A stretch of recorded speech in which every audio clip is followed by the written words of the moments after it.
Now, I brought this bottle of champagne back from France earlier this year. It's from a beautiful little vineyard. Give me a kiss. Ito, with some papers for me to sign. Now, be a love, get the glasses and make sure they're chilled. Oh, you make him chairman of the board, and look what happened. Well, what do you expect? Ito, come in. Do you have it? When I saw this on the desk, I thought you had changed your mind. Do you really think me so changeable, Ito? You thought of everything. Fireplace, candles, champagne. I thank God for the Harbour Club. Everybody's there. Now we can actually be alone. Is that my cue? Now, allow Rachel to see you, and you've come to see me about papers, by the way. Papers? Important papers. Ah. Are you sure you want to do this? It's unlike you, Ito, to be so direct. But the answer is yes. Why? It's not like you to make a mistake. Oh, you mean forgetting the ring? Now, McQuillan will need to see those papers tonight. Dick McQuillan. No. Charles. Oh. No relative. Good night, Mrs. Cory. Good night, Ito. Good night, Ito. Good luck, sir. Now, where were we? Champagne. Yes. Not quite, though.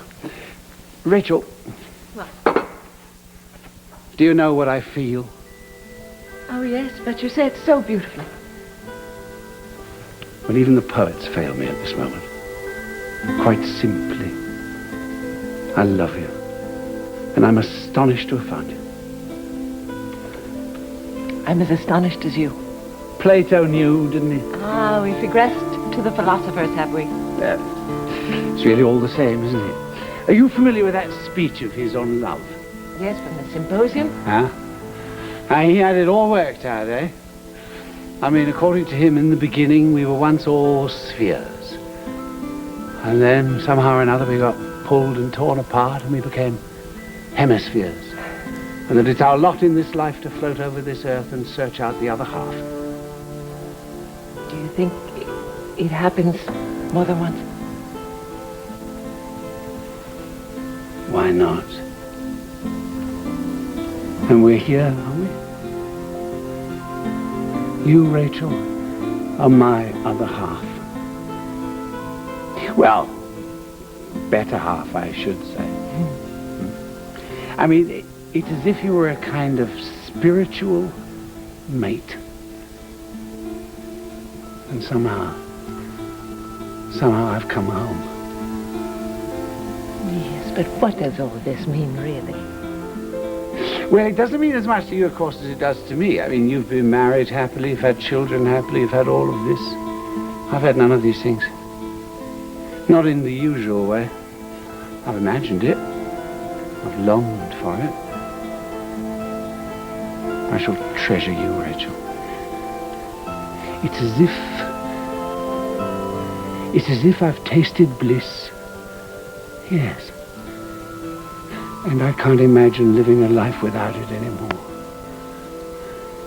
Would you please do me the honor?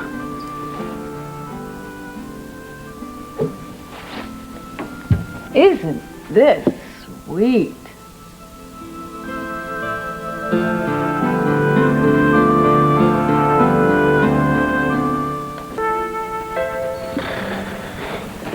Is this business or pleasure? I forgot.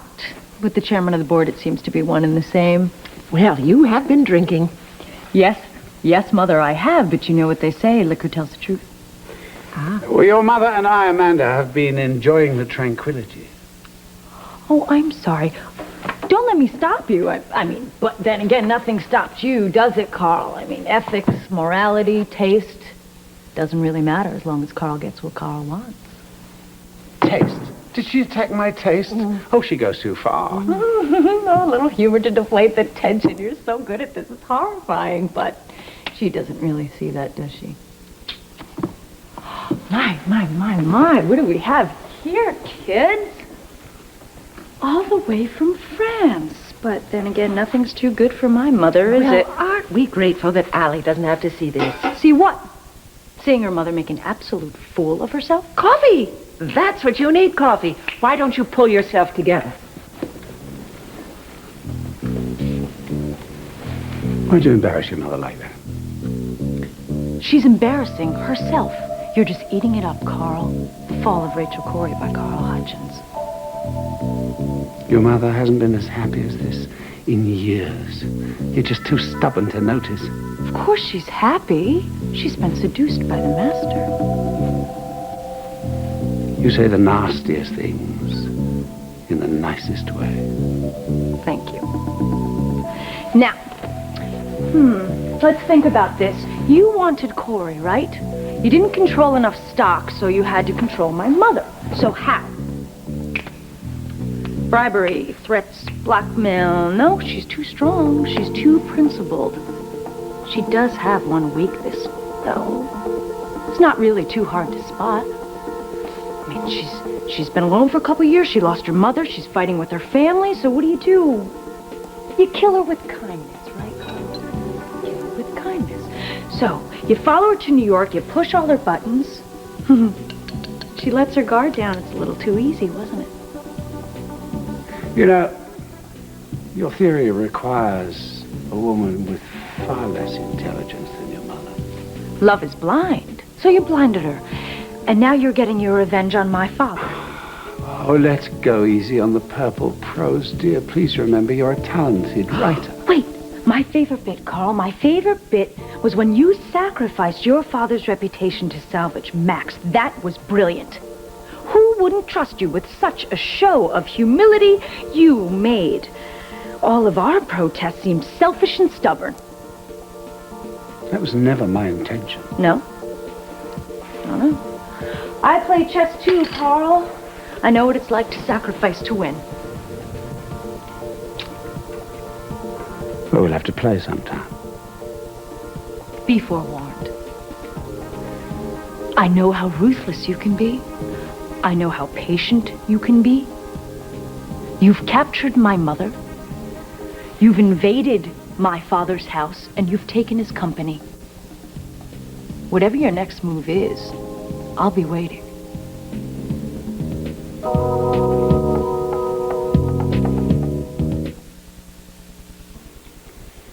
Now, lest we forget, my new title was your mother's idea.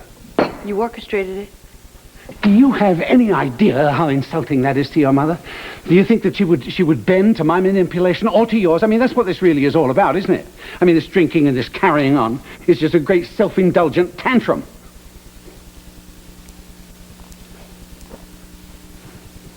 Bottom line here, Carl, is I'm going to do whatever it takes to break the spell that you've cast on my mother, okay?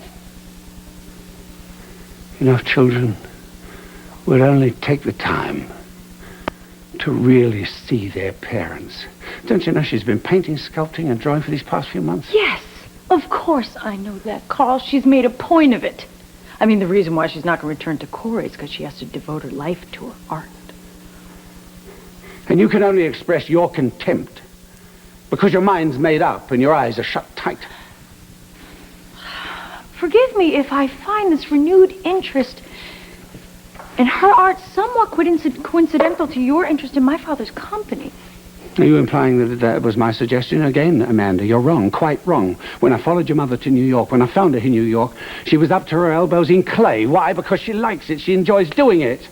And if you had any respect for her, my dear, I would think you'd support her and not make her life miserable. Wow. You really play your part well, I'll give you that.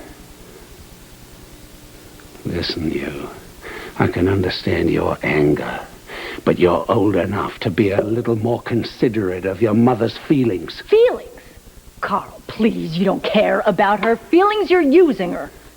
Amanda, you and I are going to have to work together. Now, if you insist on this hostile attitude, well, I can only promise you that it will not bode well. Do you understand?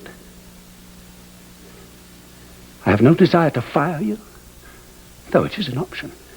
But I would like you to pull yourself together. I'd like you to do your job. and leave your mother alone. Or what? Or you could pursue what is, after all, a self-destructive course. You can disrupt the family business, you can do damage to your daughter, and you can make your mother miserable. Now, young woman, you have a choice. Excuse me. I think I should get that for you. You don't really want to be seen. My father's house, I'll answer the door.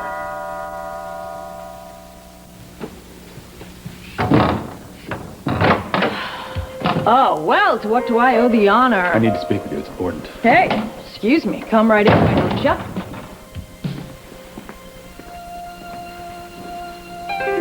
Well. If it's not the good senator. If you wouldn't mind, I'd like some time alone with Amanda. How am I supposed to leave?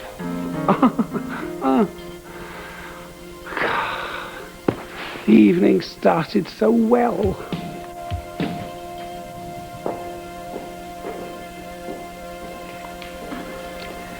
I'm tired. I got a hell of a champagne headache. Tonight, no one will ever talk to you, but in the... Oh, well, the coffee is almost ready. Hello, Glenn. Oh, Rachel, always a pleasure. I'll call you tomorrow. Yes, perhaps... Allow me. Perhaps we can have breakfast tomorrow. Thank you. Actually, Allie's at a sleepover, and I got to pick her up, so I'll call you tomorrow. All right, then. All right. Sleep well. Did you lose a cuff link there, Senator? Or is that a new style? You know, I'm never sure anymore. You see all these young people with one earring, 2 belts, 3 watches. Oh, you know what I hate? I hate those rings through the noses. I'm glad that Maggie didn't succumb to the trend. Oh, she values her life. You lost a couple? No, I'm sure it's just in my car. We'll speak tomorrow. Good night. Good night. Nighty-night, Senator. Well, is everything all right?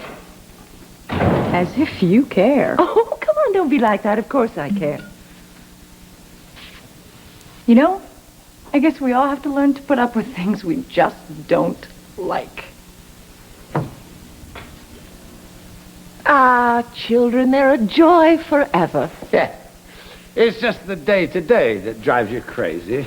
So, are there any more bubbles in that champagne? A few. Come on, now, where were we?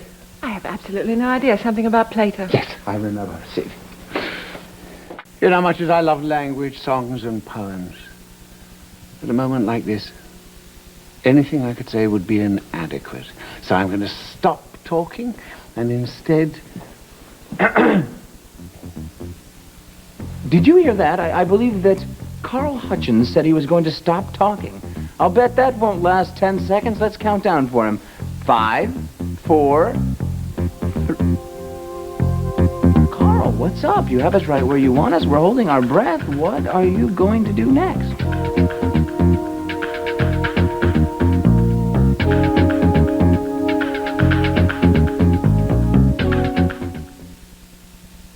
Right, what the hell are you doing here, Jake? I'm crashing your party. Seems like a lot of fun. Yes. Let's just get out of here, okay? You know what I don't get, Rachel?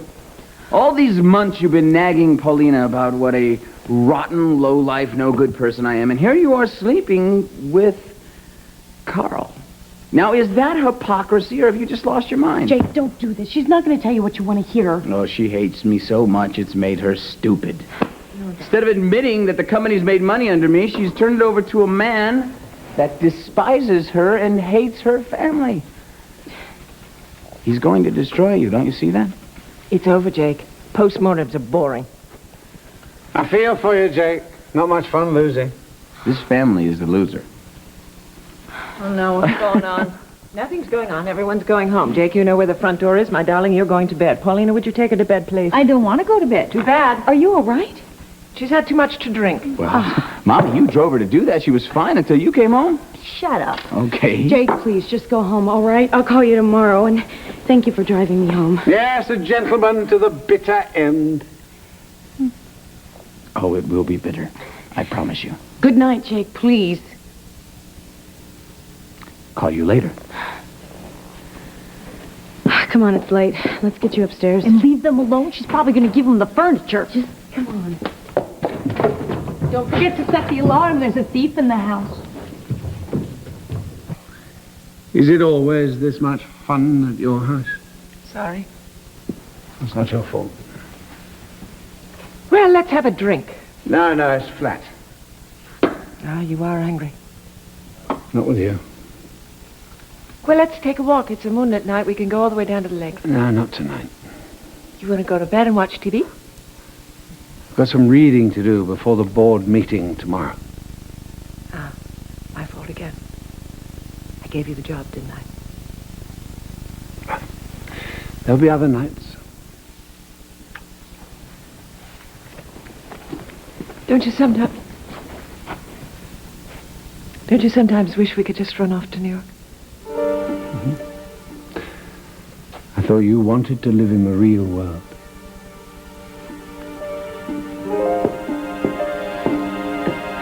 I changed my mind.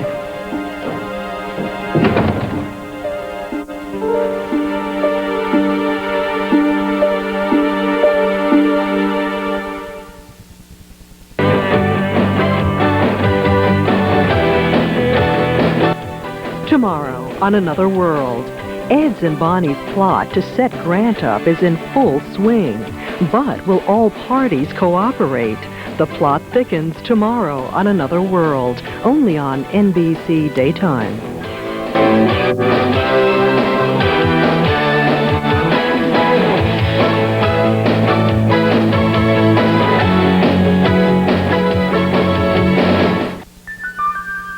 From this ring that Carl intends to propose to Rachel, and we have to stop him. Calm down, Iris. I'm thinking. We haven't got time to think, Amanda. We need to act. Maybe we're panicking here. I mean, Carl couldn't seriously be thinking about proposing, could he? I thought he was running around the office like a lovesick puppy. And we found this ring on his desk. Maybe he's into antiques. And maybe you're into denial. Look, I just can't believe that Mom would even consider this. I mean, an affair is one thing, as revolting as it is, but marriage, no, never. Oh, like she was never going to run off to New York, like she would never sleep with Carl, like she would never install him as chairman of the board of this company. But that's just it. What more could he want? Oh, for goodness sake, Amanda, wake up! Carl wants power in perpetuity. That cunning old fox has read those bylaws. About members of the family? That's right. And if Rachel marries Carl, we will never, ever get rid of him. We have to warn her, and warn her now.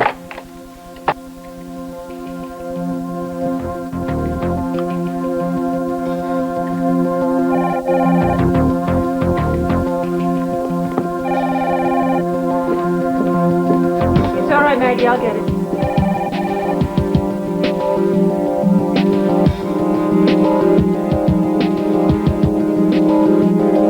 Expecting a phone call. Cory residence. Maggie, I need to speak to Rachel immediately. Oh, can you hold on a second? Hello? Maggie? Oh, good. Is Rachel in the room? Just say yes or no. Yes? No, don't say anything. Just listen and do as I ask. Iris is calling to speak to Rachel at this very moment. Now, it's vitally important that she not be put through. Why? How come? Because this is a very critical moment between Rachel and myself, and Iris will desecrate it. What? Look, I can't explain, but just don't let Iris speak to your grandmother. Okay, fine. I'll try, but I don't know if I can put her off. Oh, yes, you can, and you will. You're nothing if not inventive. Okay, I'll try. You're just lucky I picked up the phone. I am indeed. I'm counting on you, Maggie. Now, I'm on my way over. Keep Rachel busy till I get there. Okay. I am sorry about that, but, she's not here right now. I'll just tell her to call you when she gets in. How about that? Will you make sure you do? Well, geez, you're welcome. Well, I take it none of those were for me. No, it was for Amanda. It was kind of rude, too. Great! Rachel's not home. Maybe it's just as well. What do you mean just as well? We have to get to her, and we have to get to her fast. And do what? Stop her from listening to Carl. How, Iris? I don't know, talking to her, I guess. All right, and then she listens to us. Hello, Iris, this is my mother we're talking about here, okay? Do you think that I want to see her with Carl? No. I want to shake some sense into her just as much as you do, but we cannot confront her head on. Why not? Because that would push her right into his arms. Oh, that's right. Now we're dealing with a perverse Rachel as well as a demented one. I think we got to examine our options very carefully here, okay? Wait, where is Where's the chairman of the board? Lost in space, I hope. You know, he grabbed me away from Grant this morning for a very important meeting, which he doesn't even bother to show up for. Rachel, Maggie, anybody here?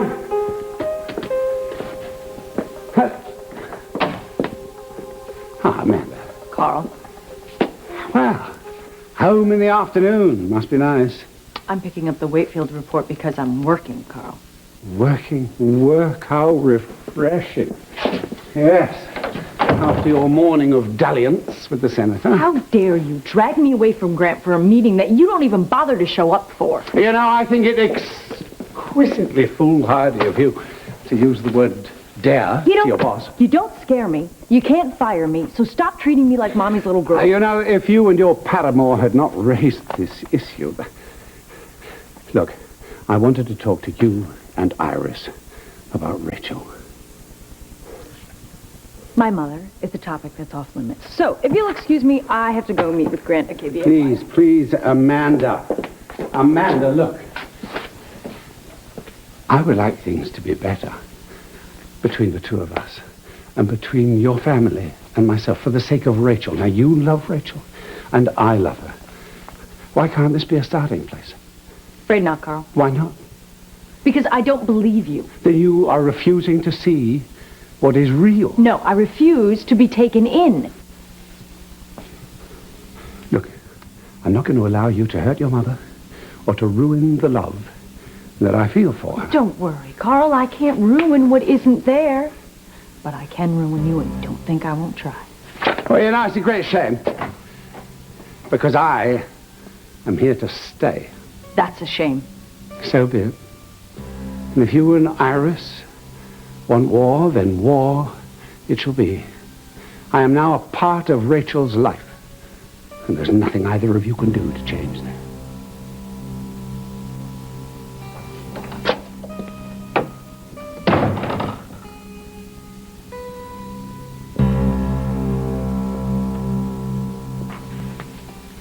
Rachel, that's awesome. I mean, you're doing Carl nude and his bud's not even here.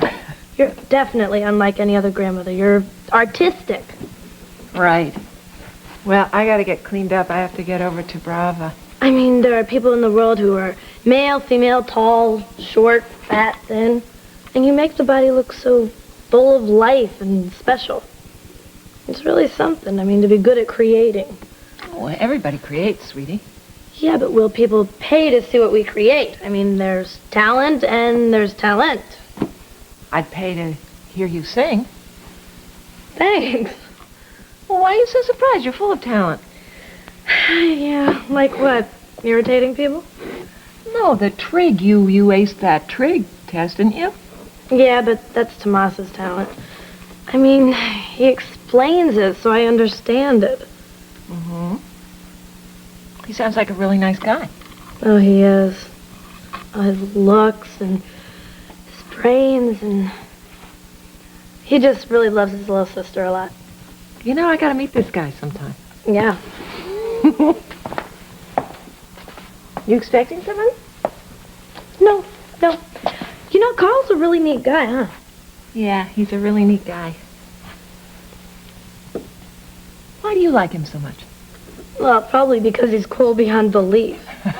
I mean, he dresses great, and come on, Rachel, he has a ponytail. Oh, yeah. He has this air about him, like this air of mystery and danger and power, like as if you could ask him to do anything and he could do it. You know, I think he'd like your assessment. Yeah, well, that's not why I really like him. Why do you really like him? Because he makes you happy, and you laugh a lot more, and you're fun. Fun? Yeah, I mean, your clothes are more kicky, and you're laughing all the time, your eyes sparkle, and you're a lot younger and prettier. Well, that's a great testament. I guess that's what happens when you're in love. Did I say something wrong? No, you're absolutely right. I'm in love. There's no getting around it. Well, isn't that just great? It is great. And you know what is even greater? What? That there's one other person around here who thinks it's great. We can talk in here. No, we have to talk. Right now, Matthew. Now, Carl, Rachel is in the carriage house. She's doing an awesome sculpture, but she is leaving for Bravostone. Then I'm here just in time. Thank you so much, my dear. Oh, no problem. You said that something serious was going down with you and Rachel. Like what? Oh, well, if it comes to pass, I promise you'll be the first to know. Okay. Right? Ryan. Carl, Maggie, hi. Listen, I'm glad I caught you before you left. Yes, well, you know, I'd love to stay for a moment, but you've caught me at an awkward moment. Well, this won't take too much time. It's important. That's important. Then, of course, I shall attend. Maggie, be a love, and keep Rachel busy till I get down there, will you? Will do. Is there a problem? No, not a problem. Actually, good news. Vicky and I are finally getting married. Oh, wonderful. Oh, wonderful. Congratulations, dear boy. Love, it would seem, is in the air. Yeah. Well, we're going to be having a small ceremony at her place tomorrow afternoon, and I would like you to be there. Splendid. Yes, I'd be honored to attend. I'd also like you to stand up for me. I want you to be my best man. What? I want you to be my best man. Oh, dear boy. Oh, I didn't expect that.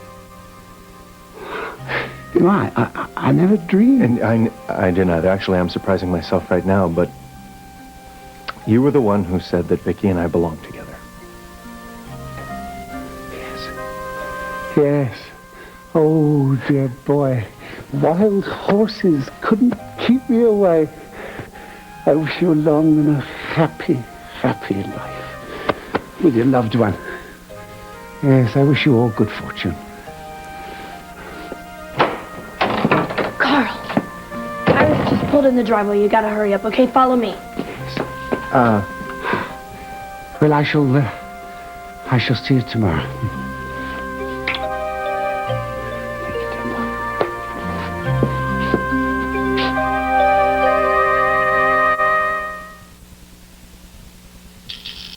Hello, my love. Oh, darling. Oh, don't look. What's this? What's this? Is it...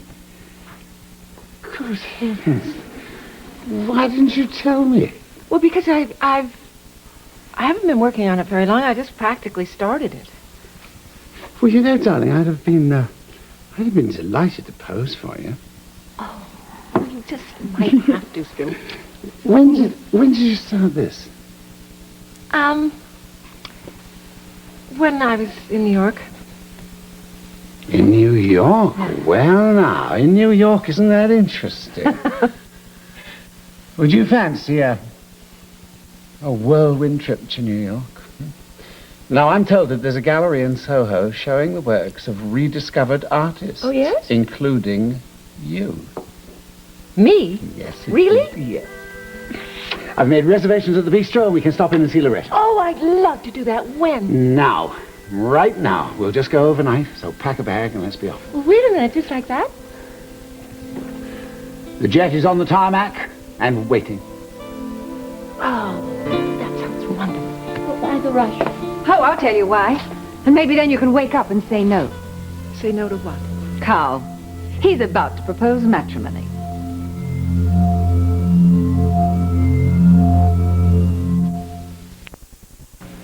Oh, you don't believe me?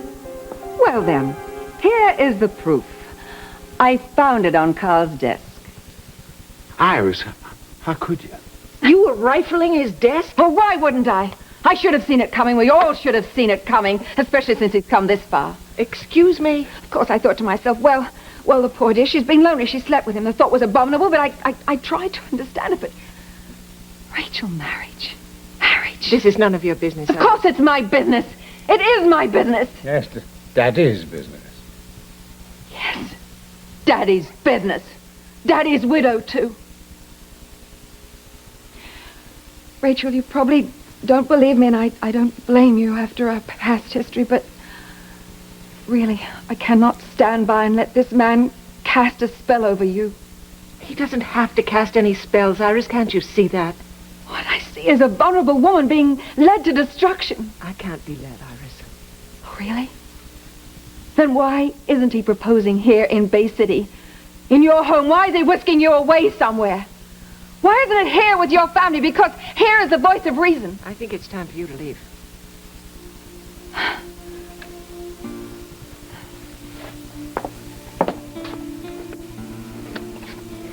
Rachel, all I can say, if you're so hell-bent on destruction that you would consider that marrying this man, then you deserve everything you can get. Iris?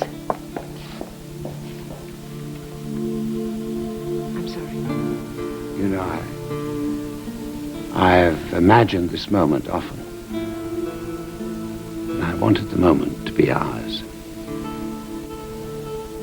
Pay no attention to Iris. I stopped doing that years ago.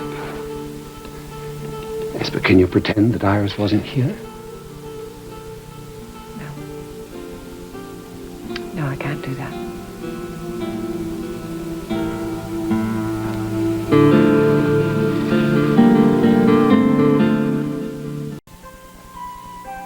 You can't what?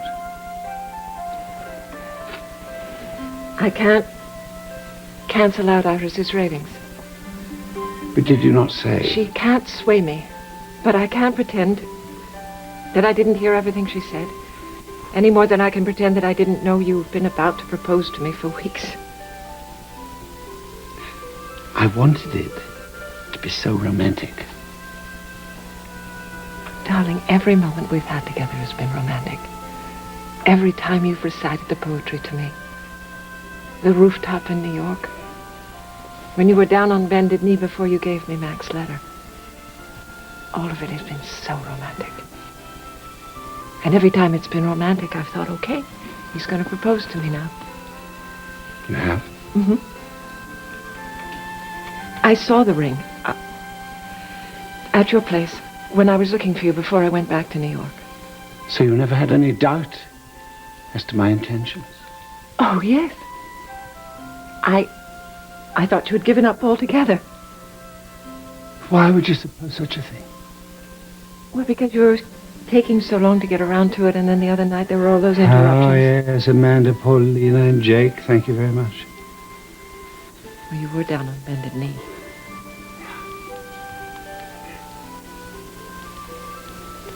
If you knew all this, why didn't you say something? Well, that would have been very presumptuous. Besides, I knew you'd handle it in your own inimitable fashion. Yes. Yes, well, Iris has rather destroyed that moment, hasn't she? And a considerable amount of planning, a waltz in Gramercy Park, champagne on the Brooklyn Promenade. Oh, come on, you have the ring. And I've imagined this proposal 1,000 times. I already have my answer.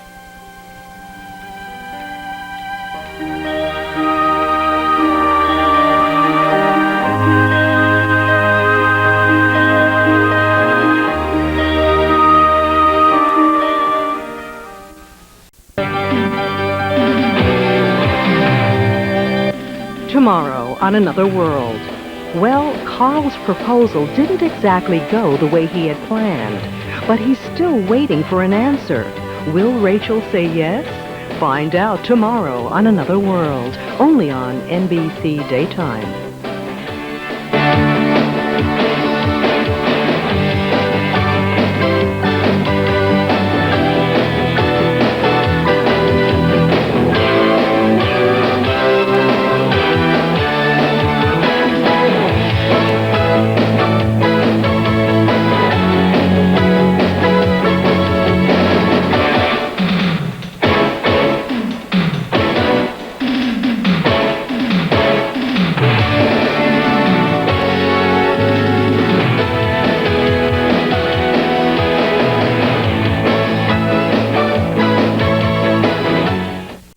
Iris has sullied what I intended to be a flawless moment. Yes, that was her intention. But I have an answer for you anyway. I didn't actually get to propose. Oh, yes, I know, but I knew it was coming, so we don't have to be coy. Some things, Rachel, do stand on ceremony. There are some moments that deserve to be played out fully. Yes, well, my answer would be the same. With or without Iris's grandstanding. Would it? Yes. It's exquisite. May I place this ring on your finger? No. I couldn't possibly accept it. Don't, please don't say that. Don't say it. Look, the awkwardness of this moment. It's none Darling, of our this had nothing to do with Iris. If anyone is to blame, it's you.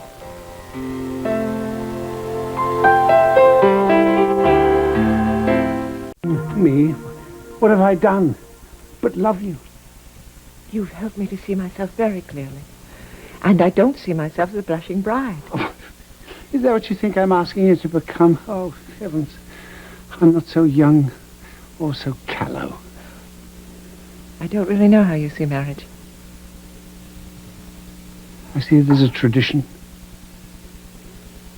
I see it as a ritual pledge that will bring grace and order into our lives. A union of our bodies and our souls. Is that what you want? Yes, don't you? I treasure you. And it seems to me to be the next logical step. Well, this is vastly different than running off to Tahiti. Okay, we can both be on a plane tomorrow, but being husband and wife doesn't limit our spontaneity. But it's freedom I want. I've had a taste of it and I find it very intoxicating. And if you remember, Rachel, you experienced that freedom with me. Now, a ring will not turn you into a connubial slave. But I don't want to answer to anyone. Not to my family, not to my business, not to my lifestyle, not even to you. I know that sounds selfish. I'm not asking you to... You don't have to answer to me. And I'm not asking you to give up anything. I want you, Rachel Davis, the artist, the free spirit, you. But I'm not ready for this. And I'm not sure I ever will be.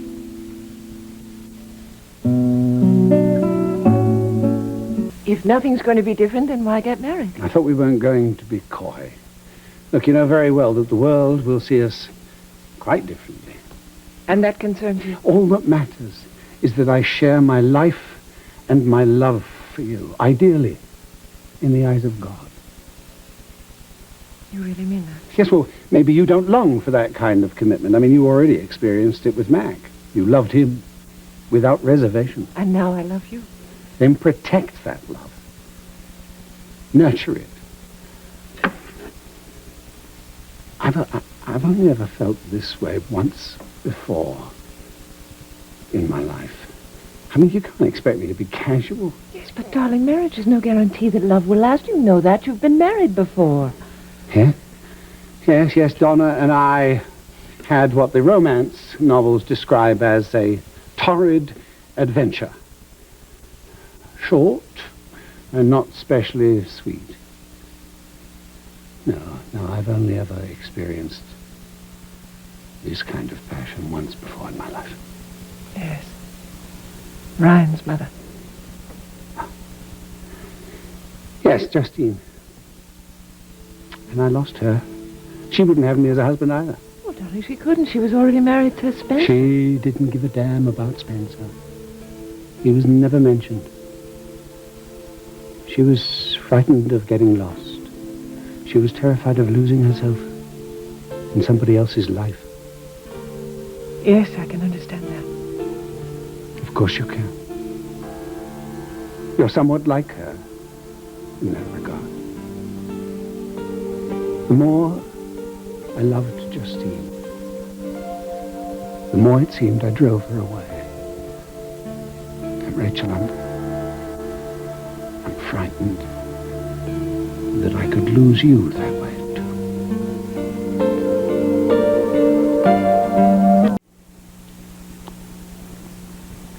You can't lose me. You still don't understand, do you? No, I guess I... Look, I've lived most of my life alone. And it's no longer, it's good enough. I mean, not when I see the possibilities that the two of us could share. I just never dreamed you'd be so conventional about marriage. Oh, convention be damned. Marriage is the symbol. It's what we offer to someone that we love more than ourselves. But of course it's the love that matters. And you have that. For how long, Rachel? Huh? How long will I have it? I mean, what do I need to do to convince you? Write love poems to the tip of your elbow? No. About the lithesomeness of your body, the strength of your hands? I don't need to be courted.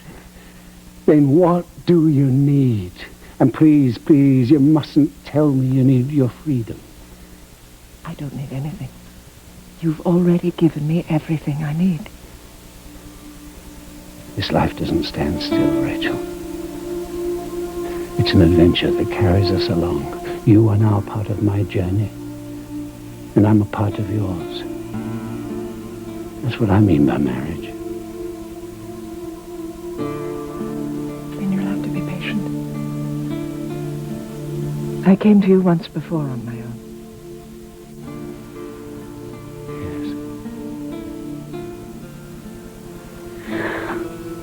Well, think about what I've said. This will be waiting for you. As indeed will I.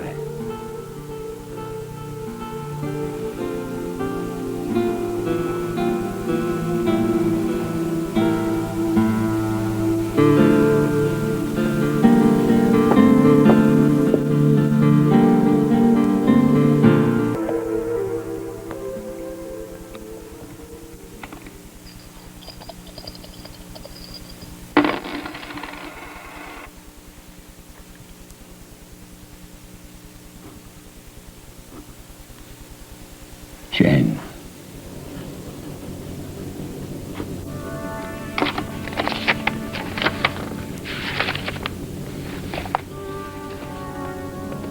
Hexagram 39, obstruction. The abyss lies before us. The mountain rises behind.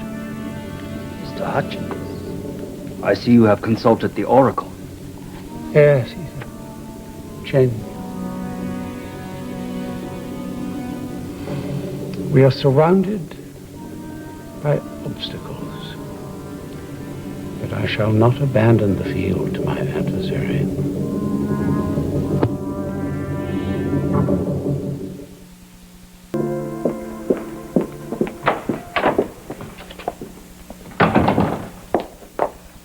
Oh, you're still here. Yes, this is still my home, Iris. I need Carl's signature on these documents. Well, I don't know where he is. Well, he's not in his office. Am I expected to go chasing all over the place for him now? You and I have to straighten some things out. What you did today was low, contemptuous and low. What I did today was warn you. You stay out of my private life, Iris, I swear, or I'm going to lose patience with your selfishness. How dare you say that to me? At least I haven't walked out of my father's company and offered it as a prize to my little lover. That's out of line, Iris. No, you're out of line. I have torn myself up for the past 5 years because of the pain I gave my father.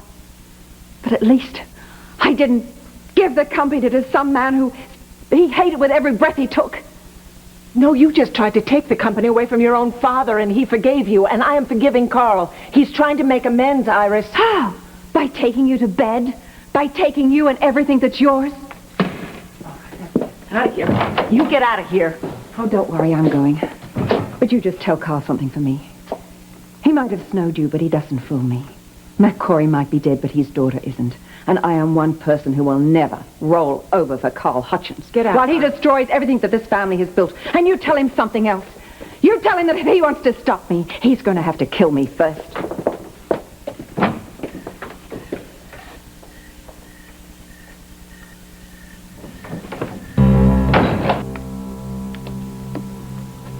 Did you propose to Mrs. Cory? Yes. Yes, I did. But you still have the ring. She declined, Ita. Why? My hand was forced. By someone determined that Rachel and I should never marry. One of the obstacles you mentioned. Formidable. What is your plan, sir?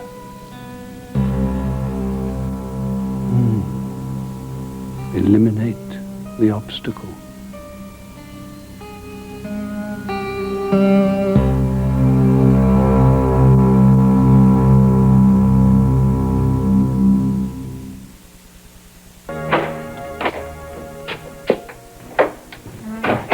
Hello, Amanda. Come up.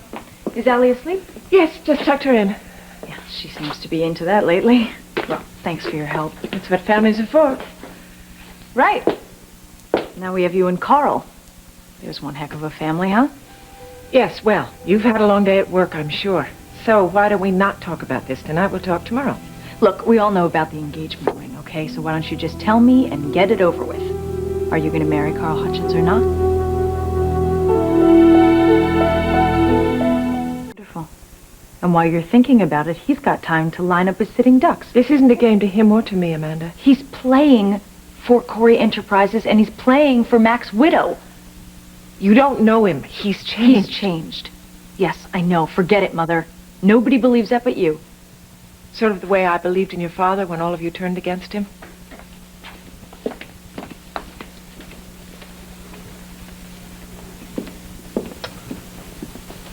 Okay. Fair enough. No, thank you.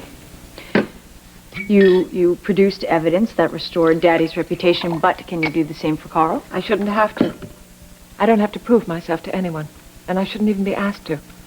Don't you think you owe us something? Don't love and loyalty deserve a few explanations? Well, I haven't seen much love and loyalty around here, but no, actually, I think just the reverse.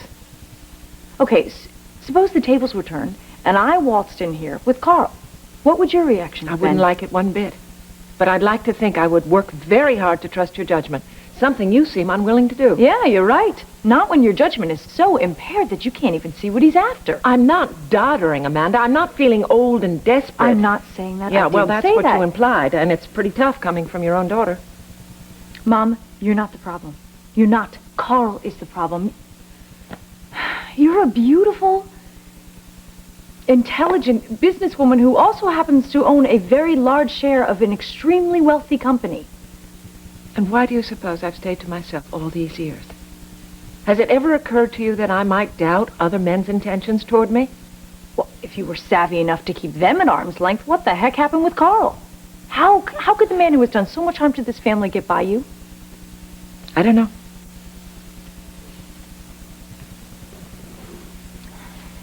I don't know what he did to get my defenses down, but I'm very grateful to him. Grateful? He maneuvered? He planned? He organized? He got and did everything he wanted, Cory Enterprises, bride included. Boy, you've gotten really cynical. You know what? I'm not going to defend Carl to you anymore. I'm just not going to do it. Good, because I'm sick of hearing about it. Amanda, do you have any idea of how much I hate this estrangement between us? Well, don't you think that I hate it? I don't know that, no. I've tried to get over it. I've tried to talk to you. Every time we talk, it seems like the breach widens. So what? Are you saying that's my fault?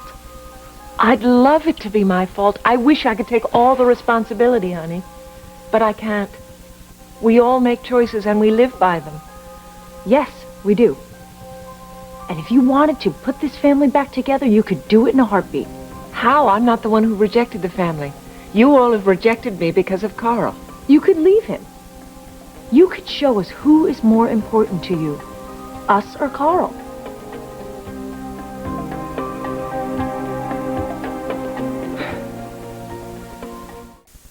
You're asking me to give up Carl. I mean, that's like asking me not to live my life.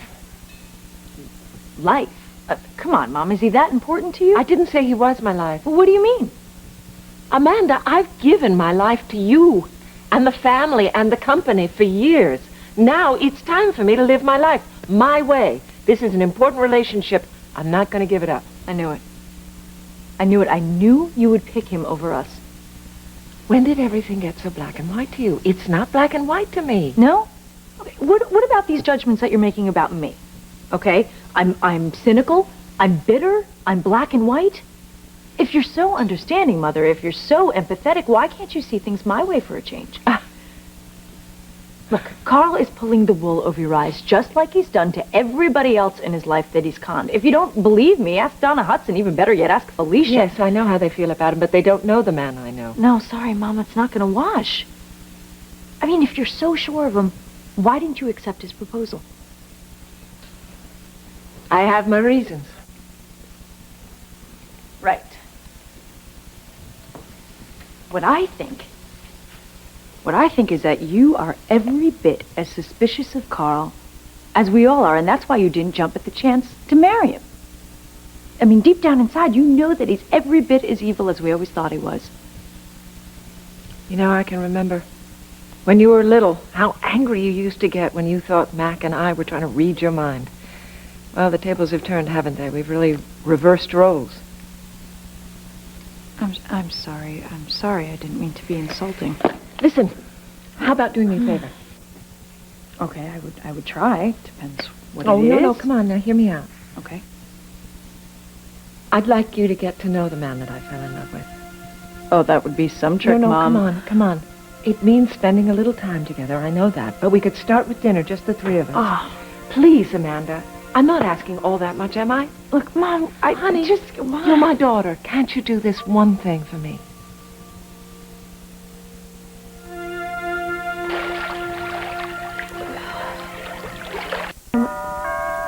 I'll get that.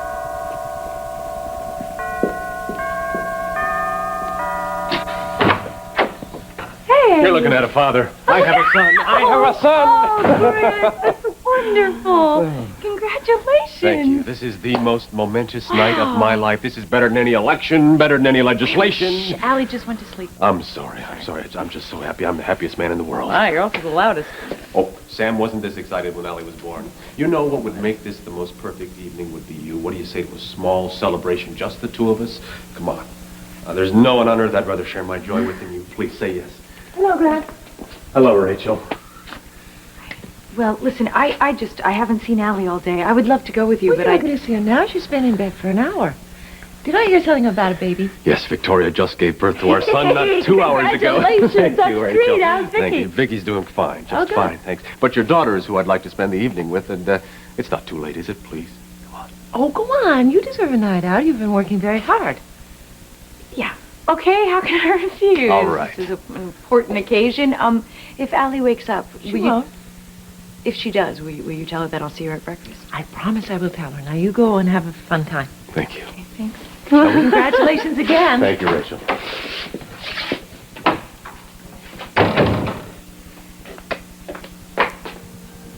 Who is that at the top of the stairs? Alexandra Fowler, get down here. Sit. What are you doing up? I hate him, Grandma. Who? Grant? How can you possibly hate him? You hardly even know him.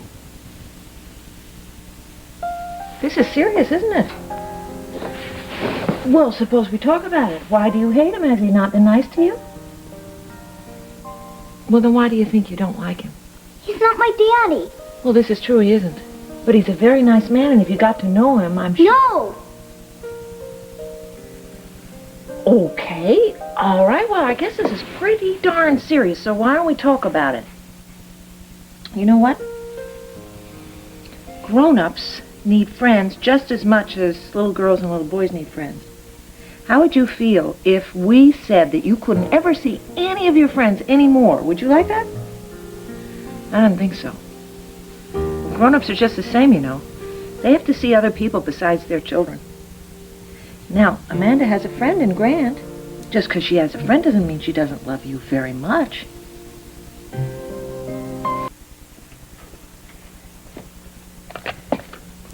There you are. Have you been in the pool? All this time you've turned into a prune. Ah, for all the hours that count. Ah, we had company, did we? Major. Well, good. I'm glad to see you because I didn't want you to go to bed without me giving you your birthday present. Oh, that's okay. I mean, I know that you're going to have a big family wing-ding over the weekend, and it's really no big deal if anybody missed today. Well, I think 18 is a big deal. Yeah, well, see, Tomas and Kate had a surprise cake for me at their place, and then Tomas took me to Tops. Tomas took you to Tops? I thought he didn't have... Well, he doesn't have any money, but it was John Hudson's treat. I feel like I'm missing a big part of this story. No, the most important thing for you to know is that I had a great time. See you in the AM. Well, wait a minute. Don't you want to open your present? Oh, sure. No, forget it. I don't want to give it to you. Give me my present. Oh, keys. No. Did you use the locks changed or something? Look at the keys. Are you serious? Uh-huh. Now you don't have to drive around in my big boat, as I think you call it. Rachel, you're so cool. Thank you. I'll see you. No, wait a minute.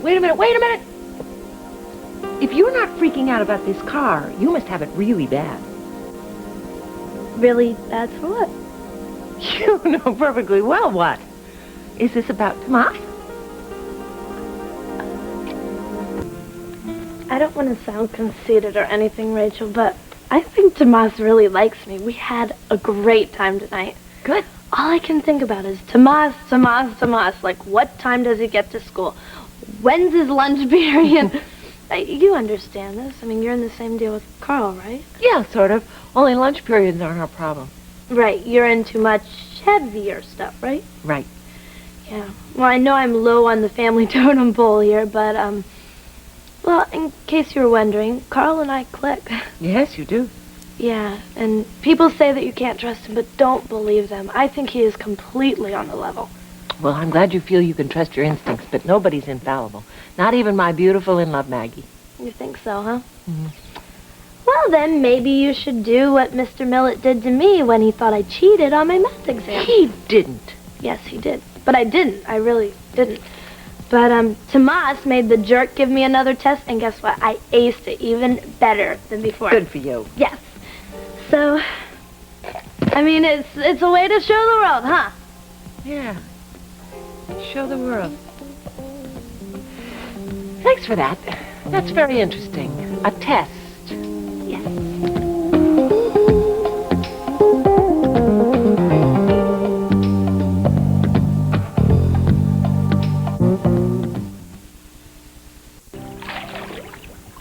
Hi, Mom. So, are you practicing for the Olympics, or is there a shark in there? Oh, thank you. I'm keeping in shape to swim with the shark at work. So, how was Grant last night? Oh, fine. We had a lovely time. Well, he certainly was excited about the baby. Yep, that too. Am I missing something? He was also very excited about us. Grant asked me to marry him last night, and I said yes. Well, that was sudden. No, not really. Let's face it, Mother, you and I haven't done much girl talk lately. So, how do you plan to run this by Allie? Well, she won't be thrilled, but I think she'll deal. Sort of like you're dealing with Carl and me.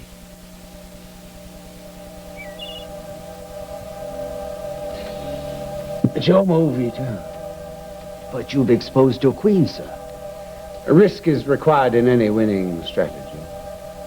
Is that how you plan to convince Mrs. Cory to marry you? Patience, Edith.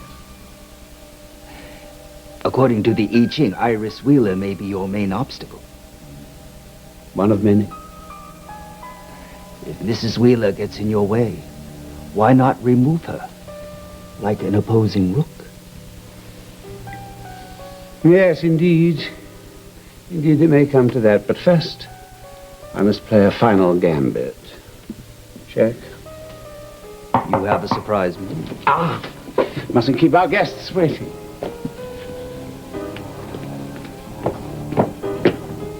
Loretta, welcome to Bay City. It does my heart good to see you. Now, before you start laying it on too thick, Carl, what have you got up your sleeve? Comparing Grant and myself to you and Carl is absolutely ridiculous. I don't agree. You have as much reason to be wary of Grant as I have to be wary of Carl. Mother, Carl Hutchins is a convicted felon. Grant Harrison is a well-respected United States senator who could be president someday. And how did you feel when he proposed to you? I was thrilled. I was flattered. But you didn't know how to respond. In the enthusiasm of the moment, I said yes.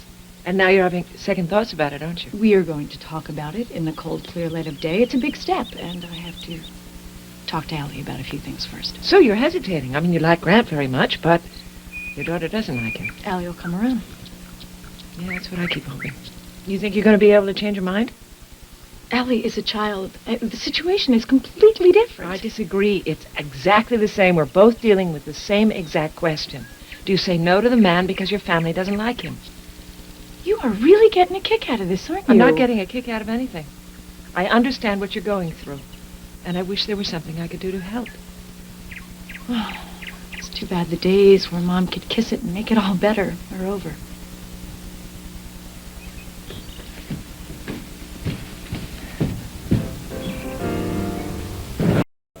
Don't take it too far, Ito. I may not stay long. No. Really, Loretta, you have to give us a chance. Now, cut to the chase, Carl. What are you up to? Why did you bring me here? Well, I thought you might enjoy a visit to Bay City. You know I'm a sucker for a limo ride. When that stretch pulled up in front of my shop this morning, my heart stopped. Did Frederica meet with your approval? Said she'd take care of all my customers the whole time I'm gone. She even gave me a quick curl and a comb before I left. Very nice, too. And did you, was the private jet satisfactory? First class, all the way. You know, Carl, I've got an idea why you're rolling out the red carpet for me. You do? Trouble in paradise? You know, I've had regular phone calls from Rachel. She's been keeping me up to date on you two. Everything seems hunky-dory. All of a sudden, my phone stops ringing. Now, I figure that's got to be bad news. Then next thing I know, I'm on an all-expense-paid free vacation to Bay City. Now, Carl, if you think you're going to use me as bait to lure Rachel onto your hook, you can forget it. I thought you'd learned your lesson. Lesson? I always learn my lessons, Loretta, but look, there's no tricks here. There's no sleight of hand. I'll be completely honest with you. I'll tell you exactly what I want you to do. Now, Loretta, I shall make you a promise. As long as you're here, nothing but the truth will pass these lips. I'm listening. Now, you have to understand. Rachel is living in a house surrounded by my adversaries. They despise the ground I walk on. Well, with some reason, so I've been told. Well, it's debatable. Now, Rachel, she has seen goodness in me. But her children, they refuse steadfastly to acknowledge anything of the kind. You think they're going to change her mind? I know Rachel loves me. Of that I'm sure. I've asked her to marry me. Do you mean she turned you down? Yes. Well, she is yet to make up her mind. But you think she's leaning toward no? Well, they're certainly pushing her in that direction. Now, the only other member of the Cory family, apart from Rachel, who'll speak on my behalf, is a grandchild, young Maggie. But she's so young and impetuous that nobody takes her seriously. Oh, I see. You're in the market for an old, gray mouthpiece. No thanks. Loretta, you know deep in your heart that Rachel and I belong together. And you want me to be your Cupid? How? How am I going to go against the whole family? What Rachel needs right now is a true friend. Well, that is me. And that is why I will not do your dirty work for you. Dirty work? What do you mean, dirty work? All I want you to do is give her honest advice, to listen to her fears, her longings, her desires. And report back to you. No thanks. Never. Loretta, how could you? I would never ask you to spy on her, and I'd never ask you to take sides. I love Rachel. I love her. I do. And I shall accept her decision, whether it's yay or nay. But I'll be damned if I'm going to allow that family of hers to make the decision for her. Now, she needs a friend. She needs your support. Well, I feel like I'm ready for another limousine ride. The car's waiting for you. I'll tell the driver to take me over to Rachel's and I'll have a look. But I'm not making any promises. Now, you got that? Now, you must promise me this, though. Not to go back to New York.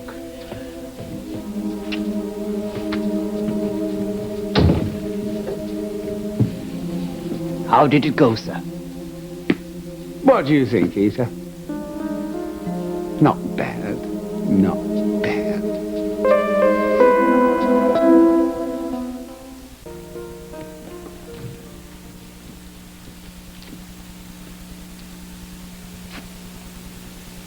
What? Nothing. You're so beautiful.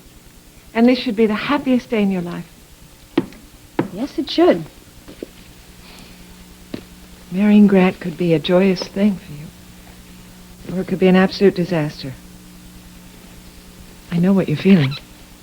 Are you saying that you're having second thoughts about accepting Carl's proposal? No, I've told you I haven't made up my mind. Are you afraid of your feelings for him? No, not my feelings. Are you afraid to trust him? I have to get to know him better. Take your time, Mom. I really don't want you to get hurt. I mean that. Thanks for caring. You know I do. I could give you the same advice, you know. What do you mean? About Grant. Are you sure this isn't a rebound thing with him? I mean, he asks you to marry him as soon as he finds out that his divorce is final? Grant's been over Vicky a really long time, Mom. I mean, if it wasn't for this custody issue, they would have been divorced months ago. Yes, but you saw how excited he was about his baby. It's not unusual for a man all of a sudden to feel a need for a woman in his life. I mean, instant family and all that. There's nothing wrong with wanting a family. No, there certainly isn't. I still want mine. And don't you think I want a father figure for Allie? What I'm hoping is you want someone who loves you passionately. Follow your heart, Amanda. Are you doing that? Do I know my own heart? Yes. Yes, I do. And what about Grant? I hope you know his, especially if you're going to marry him.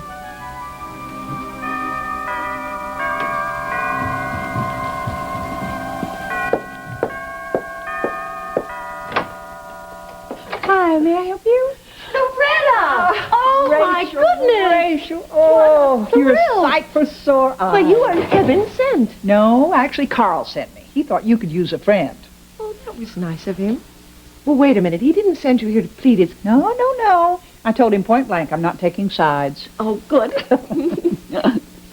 Well, Loretta Delahanty, I would like you to meet my daughter, Amanda Fowler. Oh, I've heard so much about you. I feel as if I've known you for years. Nice to meet you.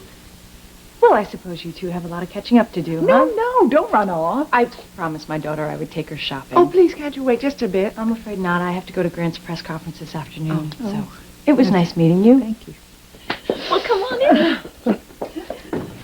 Oh, you've gotten here just in the nick of time. I have a very important decision to make. Whether or not you should marry Carl? I have to find a way to prove that he's sincere. And maybe you can help.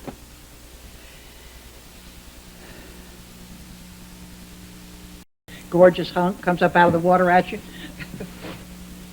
You got your own gorgeous hunk problem right now, haven't you? Oh, I keep wanting to trust him. You know, part of me says that I should just marry Carl if I want to be happy. And what's stopping you? My family. Almost everyone that I love believes that Carl's trying to hurt me. And that he's trying to take away everything Mac provided for us. You afraid they might be right? Well, I have to listen carefully to their warnings. Well, I don't blame you. Enough people call Carl a duck. Sooner or later, he's liable to quack. I want to trust him, though. Well, I'll do whatever I can to help you. Are you sure you won't feel it's a conflict of interest? I mean, Carl brought you all the way here. No, I told Carl I wouldn't be his patsy. You know, at first, I thought he was up to his old tricks, too. But he swears he only wants me to help you, and I think he's on the level. So do I. Well, then what's the problem? I need proof. Rachel. Love is not a mathematical formula. It's a leap off a cliff. And sometimes you just have to take the plunge. I hope you're going to stay for a while. You think I'd pass up a chance to see how the other half lives? You know, I'm real glad I met Rachel Davis before I met Rachel Cory. Why? Oh, my first impression. You were just a regular gal when you showed up that day in front of my shop. Just the clothes on your back, a sweet smile, and a great laugh. Would it have made so much difference if you'd known I was wealthy? Oh, it's hard not to be distracted by the big bucks. I mean, having money can be a blessing, but it sure can mess up a relationship. You're a genius. I am? Uh-huh. Huh. Wish me luck. Where are you going? Rachel? What did I say?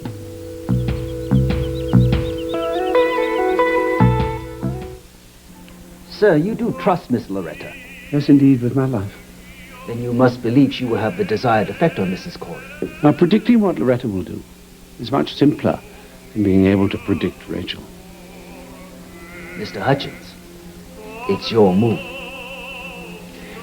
Yes, indeed it is. Well, I've embarked upon a strategy I must stay with you. But, sir. Checkmate. I'm sorry, sir. It's all right, Nisha. I'll take it.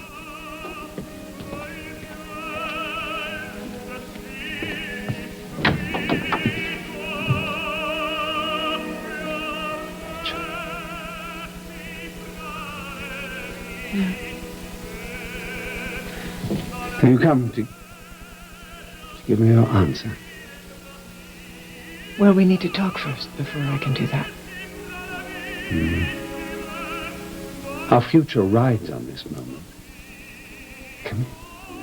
Come here.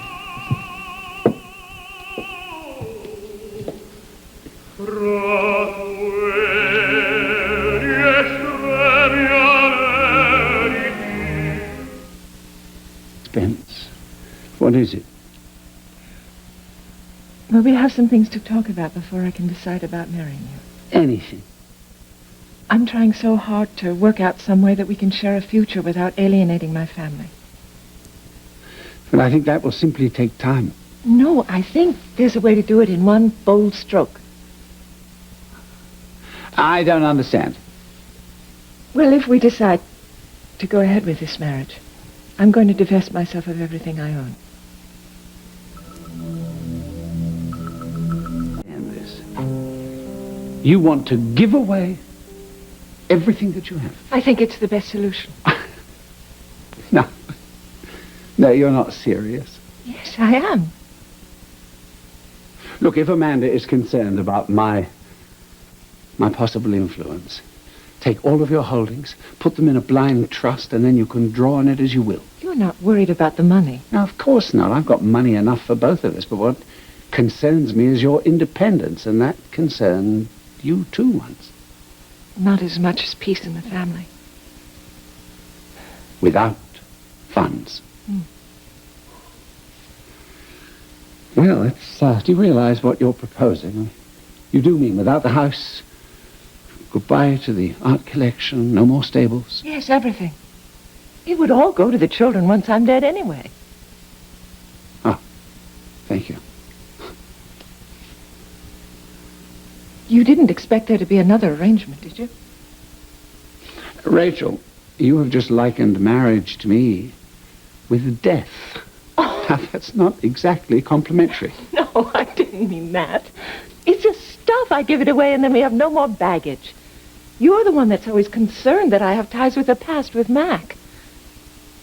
I thought you laid those ghosts to rest when you told me you loved me. I did. It's a symbolic gesture.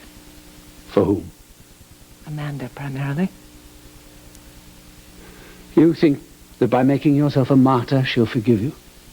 But I won't be making myself a martyr. You just said yourself we don't need the money. We'll start our own life. Yes. Yes, but if you make this sacrifice, she'll hate me even more, you know that. I mean, she will blame me for this. Oh, she won't. Not once she understands my reasoning. How can she possibly understand your reasoning, love? It doesn't make any sense. Yes, it does. The family doesn't believe you love me. They think you're after the Cory empire. Well, fine, all right. We'll give them the empire, and Mac's legacy will be intact. And then no one can accuse you for wanting anything except me. What? Even the Cory legacy? You'll turn over your shares to them? Your shares in the company? Yes. I see.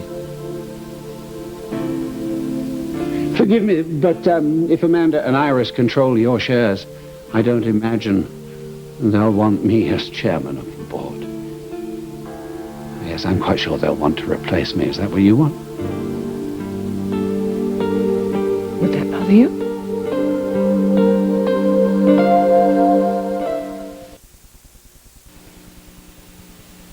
Would it bother me to step down as chairman of the board?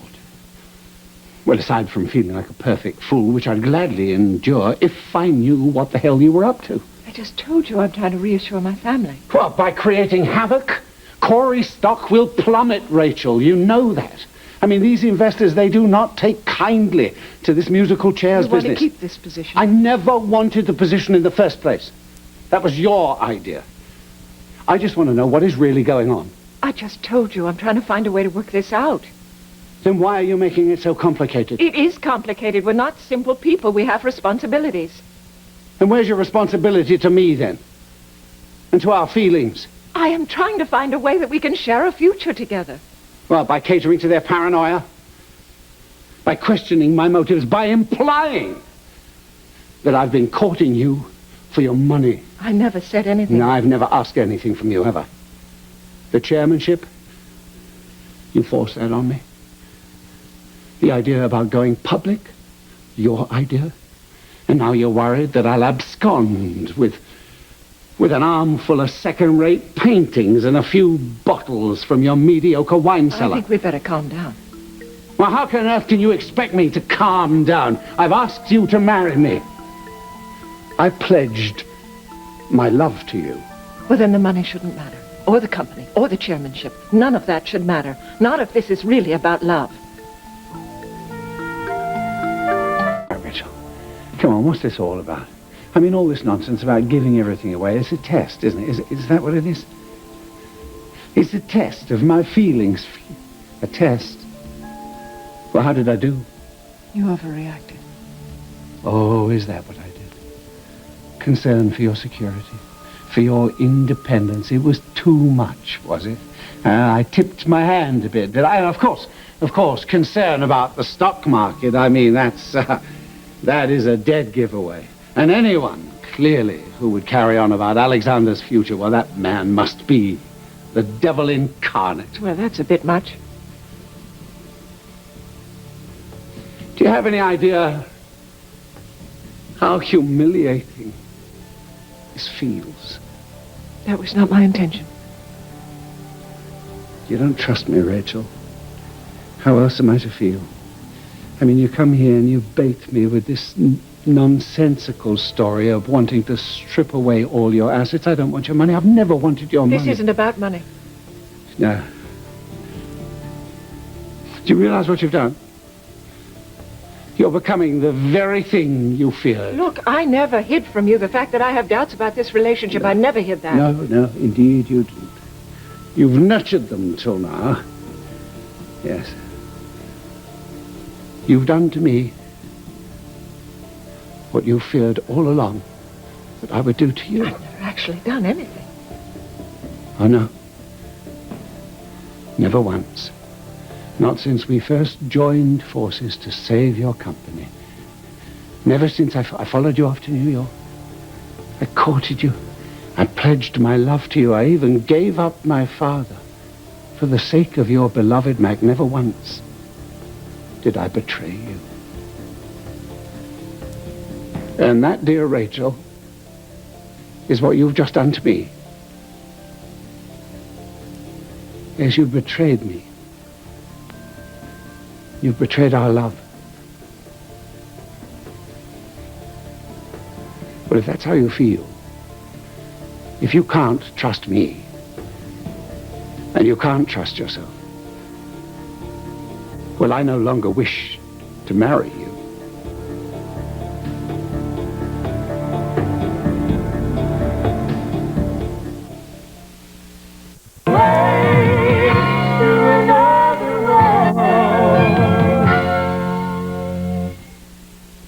Are you quite finished? This has been a betrayal. It's no such thing. I floated an idea and you didn't like it. Ah, stop it. Stop pretending. This was a test. You and I both Yes, it know was a test. I didn't kidnap you. I didn't hurt you or threaten to hurt your family.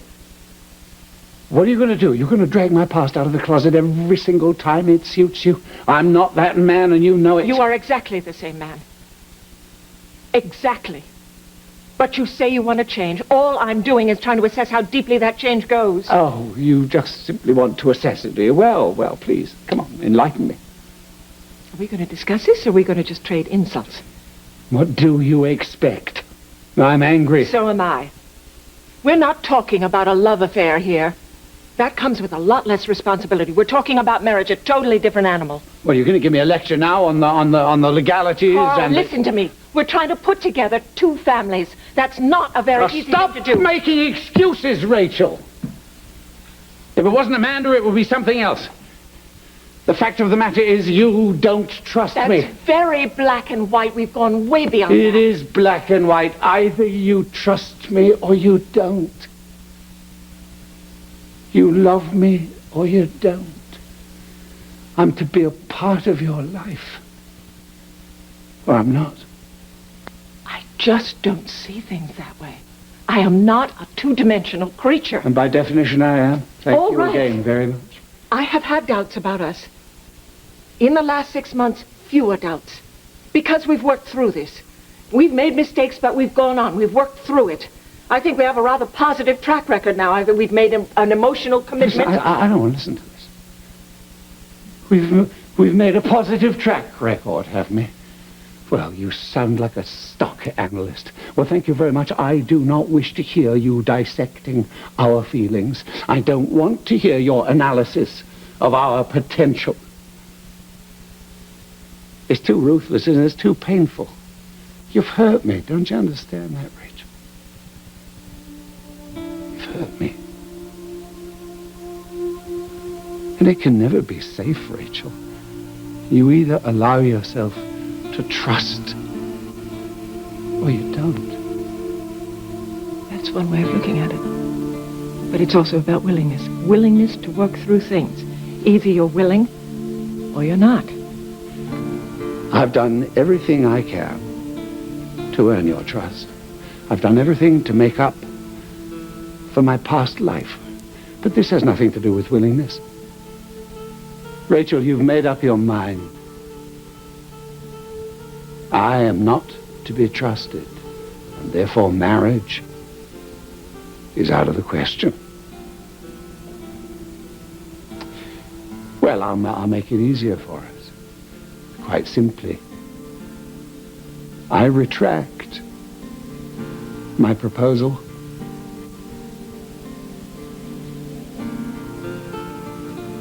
Please, would you please leave me now?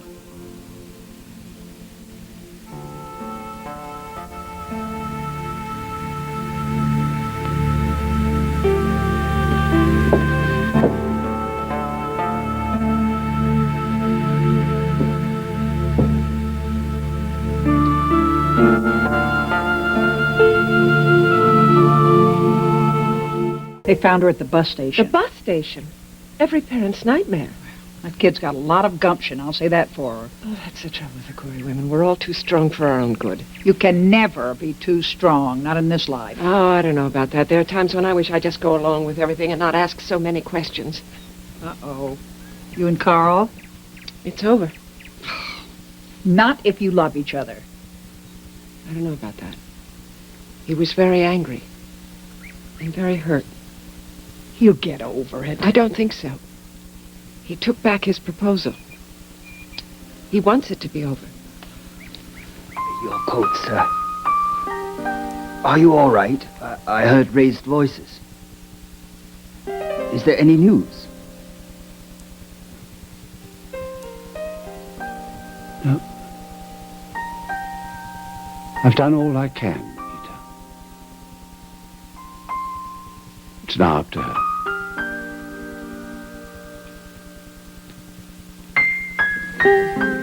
Carl kept saying again and again that I betrayed him. What did you say to the guy, Rachel? That I had to do what's best for everyone, and that if we were to go ahead with the marriage, I would have to go ahead and divest myself of everything I own. Wait. Hold on a minute. Yeah. I was offering myself to him penniless. What? You've got a problem with that, too? Sorry. I just spent so much of my life trying to get a few bucks ahead. It's hard to imagine having the good life and just deciding to toss it. Yes, well, that isn't Carl's problem. I mean, he has plenty of everything. He's always had everything he needs. He doesn't need my money, my company, my home. The Carl that I know needs one thing to make him happy, and that is you. So either he's fooled us both, doing the best acting since Valentino, or he's really hurt. Look, if you're in this much of a pickle about his intentions, maybe you're better off without him. No. Ladies and gentlemen, this is my son, Grant.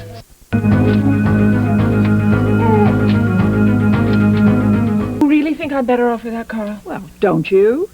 I don't know what to think. Look, the guy is in love with you. How many hoops you going to make him jump through? I'm not trying to make him jump through hoops. Look, this has cost me, too. I mean, I told everyone I'm in love with him, including my family, and that wasn't so easy. That was very gutsy of you. I Yes, admit that. and they're at each other's throats about it. I mean, the tension's so thick around here you could cut it with a knife. And on top of that, Allie runs away. Well, you're not going to blame yourself for that. Oh, well, why not? I ran off and tried to find my happiness, didn't I? Well, you mean their doubts are getting to you. All I was trying to do was reassure my family. Secure their future for them. Why can't he understand that? That's not a test. That's not a betrayal. Look, you trusted the guy with everything you care about when you made him head of the company. Now, you're saying, I'm going to take all that back, and it's because I love you. You can't blame the guy for being confused. Well, he's not confused. He's hurt. Oh, you should have seen his face. Yeah. I know that look. All he was doing was asking me to marry him. So you decided to race over there and test it.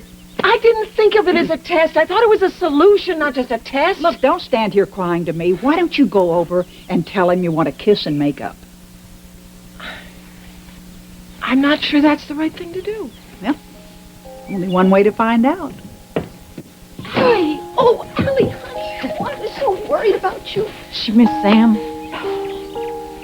Honey, I'm so glad you didn't get on that bus. Amen. I miss Daddy all the time. Listen, sweetheart, it's completely natural for you to miss your daddy. I mean, we all miss people when they go away. Right? When I thought that I missed when I lost you at the mall. Listen, you mean everything to me. Everything. And I don't ever want to lose you again. Okay?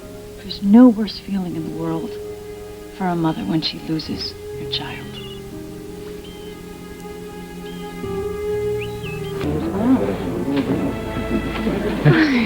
Let's find a quiet corner and have a cup of tea. Where did you come from? I didn't... I'm here to help. Now, ladies and gentlemen, you can all appreciate that this young mother is quite exhausted. And this mother is not keeping her mouth shut, Grant.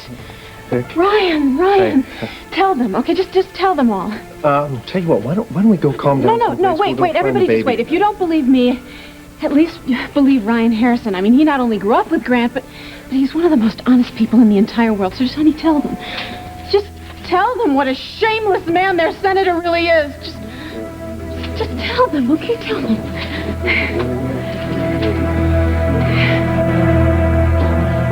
Only lucky man. Ryan, what are you doing? Let's go. Now, as we can all appreciate, I mean, the mother lion will always fight to protect her cub from predators. Now, is there anyone here who, if they had their young infant kidnapped, held hostage to the whims of a desperate politician and his image maker, the remarkable Lorna Devon? Of course, we acknowledge the powerful bond between mother and child. All the senator is asking is equal consideration. Now, I think we can take a break, folks, and we'll be more than happy to answer your questions later on without Miss Hudson's histrionics, of course. Let me just say that emotions are running high here for all of us today. How many of you gentlemen have children? Well, then, you can certainly remember that feeling of overwhelming joy. That's what I'm feeling here today. It's that simple. I needed you in there. You just humiliated me. I had to get you away from those cameras. Now, you can thank me. Keep a short leash on your son and his overweening ambition. Oh, well, that's... Grant is within his bounds as the child's father. Will the senator be throwing some sort of a party reception? I'm sure there We'll have to do major damage control. Well, I think Victoria's done that for us. Well, don't be so sure. Mother and child, that's practically a sacred bond in this country. It's all a matter of context. Texas is a pretty big state. How are you planning on finding Daddy? I had his itinerary. Oh, the itinerary. I forgot. He put you on his mailing list, huh? That's pretty cool of him, huh? Can we get a turtle for Jake? A turtle? Where did that come from? Thank you present, maybe? I could think of a more interesting gift for Jake, but okay, a turtle's fine. Losing his turtle hurts. Like falling out of love. Oh, situations that Jake is very familiar with, turtles and love. Yeah. Wait, Jake was talking to you about what happens when grown-ups fall out of love? He was? Like what happened with Mommy and Daddy?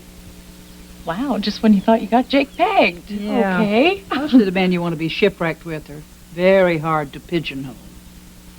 You know, Al, I think that our family's feeling much different about Jake since he brought you back to us. So as you can see, it is possible to change your mind about a person. And I have the feeling that that's exactly what could happen with you about Grant. He's very special to me. He's very special to me, and I think if you took the time to get to know him better, you might understand why. And I happen to think that the things he does in Congress are way cool. Oh, no. Did I just get one of those my mother is a complete nerd eye roll? You did. Oh, but listen, count your blessings. At least she's talking to you.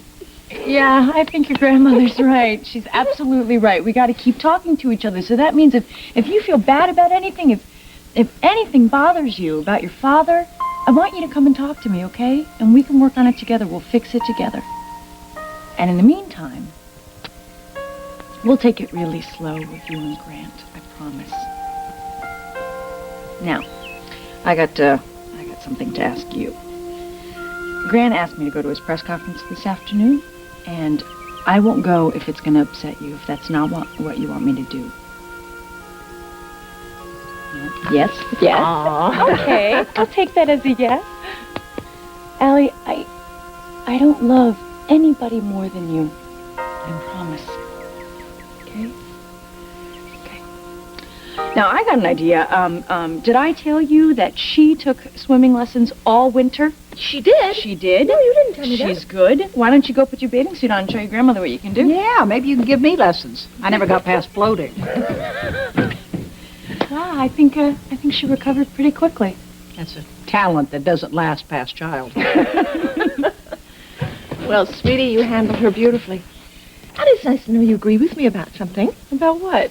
Well, about keeping lines of communication open between mothers and daughters, you know. It's not easy. No, it isn't. That's why it's so very important. Well, I gotta go meet Grant. Don't worry about Allie. I'll be here. Thank you. Thanks. Thank you. Have fun. Having children can really take it out of you. Yeah. My husbands were always such a handful. The idea of having children always seemed redundant. Hallelujah! I think there's a change in the weather. Hey, there she is, our favorite mermaid. Wow, look at snazzy suit. That's 10 points for style, Allie. Now show us your stuff. Your mark. Get set. Go! Oh, go, go, go, go! Oh, good for you! Good for you! Now, I don't know which is the more inspiring, the love that I see embodied before me, or quite simply the most gorgeous child ever born of woman. Did you see him? I mean, did you really see him up close? Yes. The nurse held him up to the glass. I'm speechless. It's cute, isn't he? Cute. Koala bears are cute. E.T. is cute. This infant is a cherub worthy of Raphael. Carl. Yes, he's all you, Vicky. He's wonderful, isn't he? I mean, not one of Grant's features survived gene selection. Do you really think so, though? Really? Oh, of course. Yes, for all his claims for paternity. One look at that baby's adorable face is a rebuttal. You're such a gas, Carl. You know, dear boy, we really must do something about your limited vocabulary. Victoria cannot marry a linguistic pauper. By the way, as best man, I want to pencil in into my calendar. When's the wedding? You guys expect me to think about bridesmaids and bouquets with this mess I have going on down here? I mean, forget about the wedding.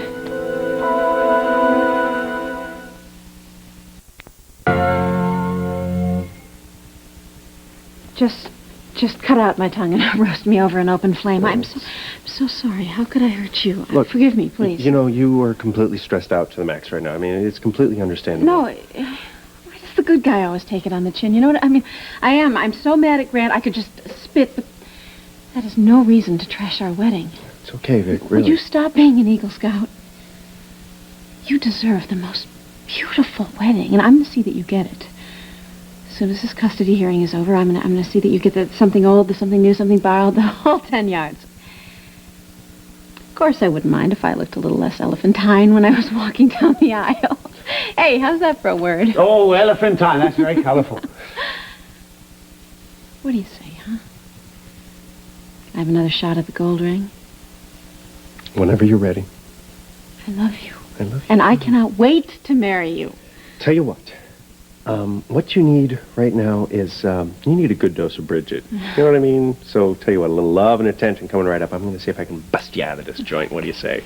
I always enjoy doing battles with the bureaucracy. Let me go with you. And you erase all thoughts of elephants from your mind. You've never looked lovelier. Ah, you lie, but thanks. Hurry back.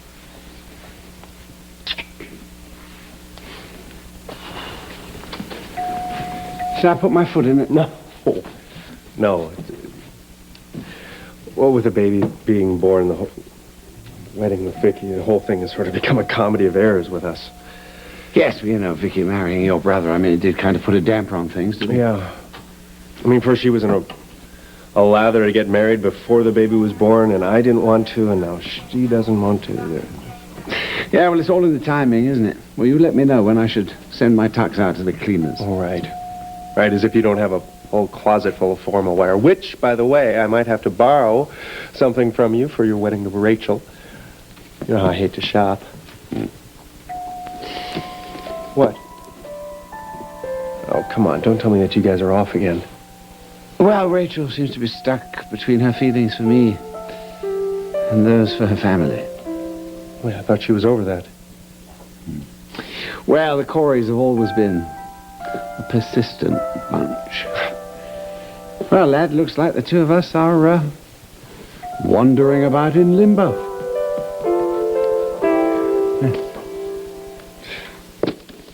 If this means so much to you, why did you throw the books away? Perhaps you all could convince her to say yes. What are the fireworks all about?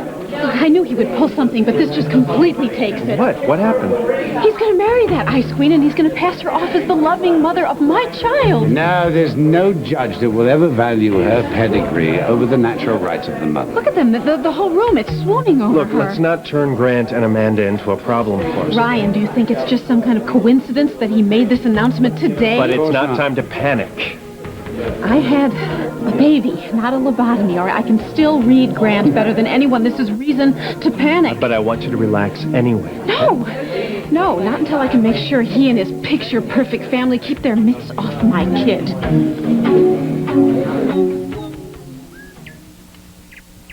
Well, somebody's out like a light. Oh, why does all of this business with Carl have to be so difficult? You like being in control. I'm scared. People waste more time these days thinking about all the things that can go wrong. There is no safety net. You got to take your chances, just like the rest of us poor clods. Yeah, well, you tried and failed 5 times, just like my mother. 3, unless you're suggesting the 2 deceased hubbies died of me. No. Okay, I took 5 trips down the aisle. And you know what? I'm not ruling out another one. Because I got something worthwhile from every one of those marriages. It's called living. You ought to try it. I understand it's really hot and dusty down in Texas these days. I mean, maybe if you ask Allie really nicely, she'll sell you her ticket. Oh, yeah? Well, I'm sorry, but I tell it like it is. I know. That's why I love you. So? Waiting for the phone to ring? No. Well, you could have fooled me. Is this the Rachel who almost got herself arrested for assault, trying to get to Carl Hutchins to say 2 little words, namely, thank you? I know. I've never done anything quite like that before. Do you remember how that made you feel? Yes. Well, here's your chance to feel that way again. You're in love, aren't you? You're scared, aren't you? It's the same for all of us, believe me, sweetheart. Call him. I promise not to listen in on the extension. Did you have a good nap? Hey, how are you guys? Hey, pretty. It's so beautiful out here. Do you mind if we join you by the pool? Oh, good. Well, then that gives me an opportunity to go back and start working on the anniversary party. I'm awful glad you're back. You. Thanks. I'm glad you're back too, Ellie. Well, a very wise woman I know reminded me that life and love are not risk-free. Especially love. Yes. And I love Carl. And I want it to work out. So I'm going to go over. I'm going to do it. I'm going to go for it. Oh, you're going to go for it? Rachel, are you telling me you're going to marry the guy?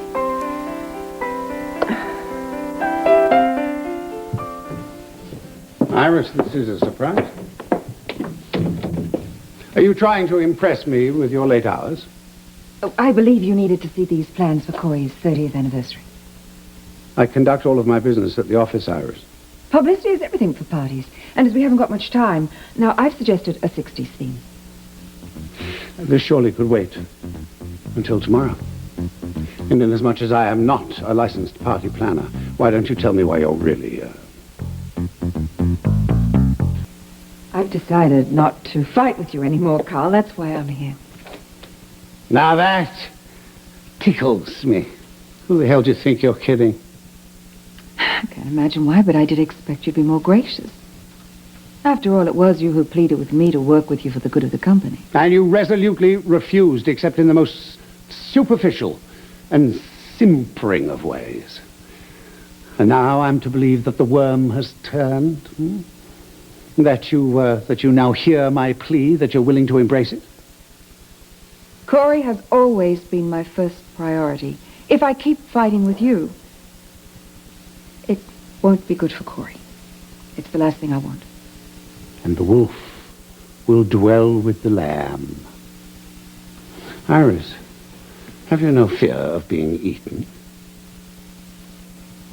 If I could work with Jake McKinnon, who I despise more than practically anyone, I'm sure I can work with you, Carl.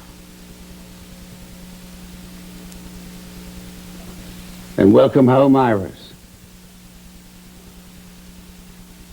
But if you trifle with me, you will find yourself dissected into pieces too small for a mouse to chew on. Well, don't believe that I want to work with you. That's fine, but I still think we have to finalize these plans for the anniversary. Yes. Oh, it doesn't come as any surprise, does it? Monumental plans to glorify even further the great Mackenzie Cory. It is his company. Hey, where are the plans for the shrine, Iris? You are vile!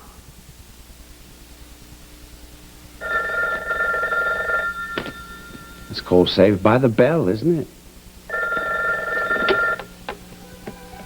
Hutchins. Hold for a moment. This will keep until tomorrow, Iris. No, I'm happy to wait. Tomorrow, Iris, on your bike. Go on. Yes, go on. I don't know about the married part. Oh, come on, Rachel. This is Loretta, remember? I know, but I don't have a clue. Well, let me help you out here a little bit, okay? You go over to Carl's and you apologize for not trusting him. He accepts. Now, you're looking into the greatest eyes since Bogey. Carl's voice just sort of slides over you like silk. And you're telling me you're not going to say yes to his proposal? I know, but when do you ever go over there and say something and it comes out the way you planned it? Well, now, you've got a point. He's the most confounding man I've ever met. Right, so I'm not going to plan anything. I'm just going to follow my instincts and see what happens. Well, that is a good plan. And maybe you come home with a ring on this finger, huh? Oh, I don't know. I'll see you later. Hi, Mom. Hey. You got a minute? What happened to your hair? Hi, how you doing, Matt Cory? Hi, Loretta Delahanty, Nice friend of your So mom's. you had a mix with Delilah and she won. Yeah, what are you thinking? I don't know. I like it. I'm going to have to get used to it. You better warn Allie, though. She's not going to be able to try on any of her hairstyles. She's going to have to find another victim. I don't know how you ladies stand those barrettes. Style. Loretta's a hairdresser. Oh, that's great, just like Grandma. So, why don't you guys get to know each other, okay? I have something I have to Listen, take care we of. have to talk for a minute. No, can it wait? Better not. Listen, the drug that saved Paulina's life is missing. What do you mean missing? Stolen? Misplaced? Stolen. How do you know? KBAY's medical reporter was doing a follow-up on John Kelsey's story. You remember when all the drug research disappeared from the hospital computers? Yeah, that was very mysterious. Well, it didn't end there. John wanted the drug analyzed, so he sent all the samples out to medical centers across the country. They're all missing. Well, then it must have been the air freight people. I mean, they must have Mom, rerouted it's not an accident. That drug could be worth millions to the developer, millions that won't get shared if the people who have the rights to the formula get excluded. The heirs to the partnership. Yeah. Ian Rain, Carl, and our family. So who do they think is responsible? Well, the reporter did some probing. He's cleared anyone in our family and Ian Rain. That leaves Carl. Well, the thought did cross my mind.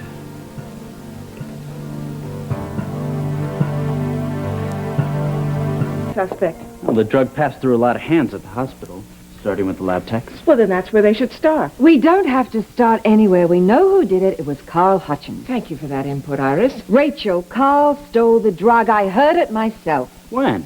Oh, a couple of hours ago. I was over there on business, of course, and Carl gets this mysterious phone call and orders me out of the house. Oh, what did he say to make you think that he's the one? Matthew, it wasn't what he said. It was his behavior. He was all edgy and, dare I say it, Rachel, menacing. You find him menacing when he breathes. That phone call could have been about anything. It could have been about the drug being missing. It was not. He'd been found out. Rachel, please, don't ignore me on this. All the pieces just fall into place perfectly. Yes, for you, they fall into place because you spend every waking moment looking for something wrong and attributing it to Carl. Well, he certainly made sure that everyone in this family was at each other's throats. That way no one could pay attention to what he was really doing. Seems like you've been keeping your eye out. Yes, she always does, but she never has any proof. Well, all I can say is, thank heavens I waylaid his proposal. Don't flatter yourself. Because you could have been married to him by now. And that way he could have scammed you from inside the family. You're excused, Iris. All right, don't listen to me about Carl, you never do. But I'll tell you something, Rachel. I intend to keep a clear mind about this situation because God knows somebody has to. Fine, you do that. I didn't know Carl proposed to you. Yes, he did. You didn't accept? It's complicated. You love him. Oh, Matthew, you know what's going on around here. You know how everyone feels about this. I know Amanda and Iris and a lot of other people don't want you to be with him. But if you love him and you're committed to him, then it doesn't matter what other people think. You know, I've learned a lot about love in the last few months by someone who I love and trust, someone also considered inappropriate. Yes, trust is the operative word. You don't trust him? He says I can. Every time I want to, I find a little voice goes off in my head telling me not to. Now the drug is missing, that voice is back. Yes, it sounds suspiciously like Iris. Oh, get it out. No, but what if Iris is right? Behind all of these tirades, she's right about Carl. You know what I do when I don't know what to do? What? I get all my questions answered up front, so I know where I stand. Yeah. I've tried that with Carl. It's not so easy. Hey, trust runs two ways, you know. If he wants you to trust him, he's got to be honest. I know, but suppose he misinterprets the questions as accusations. That's what he does, you know. The man wants you to spend the rest of your life with him. He owes you this. Yeah, he does, doesn't he? Whether he likes it or not.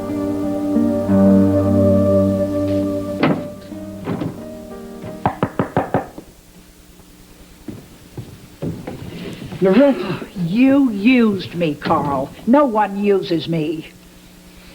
Ito, we need a glass of wine in here. No, I don't want any wine. I want to keep my senses while I yell at you. Now, Rachel was just about to accept your proposal, thanks to me.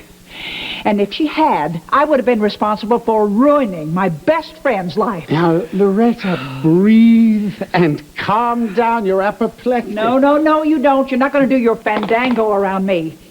Did you steal that drug or not? Drug? Oh, you know what I'm talking about. That life-saving $1 million drug that Rachel owns part of. Is that why you got me here? So I could convince Rachel the two of you are meant to be together and you could steal from her. Will you answer me?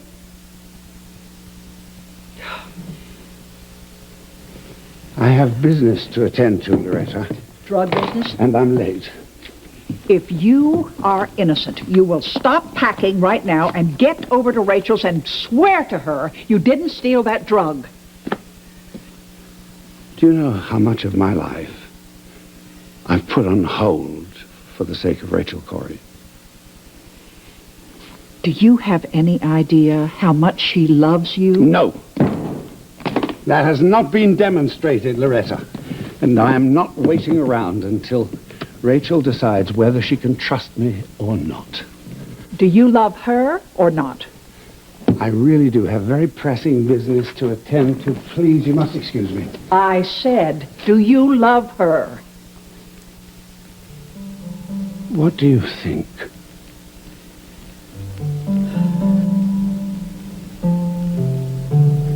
No, please. Please, you must excuse me.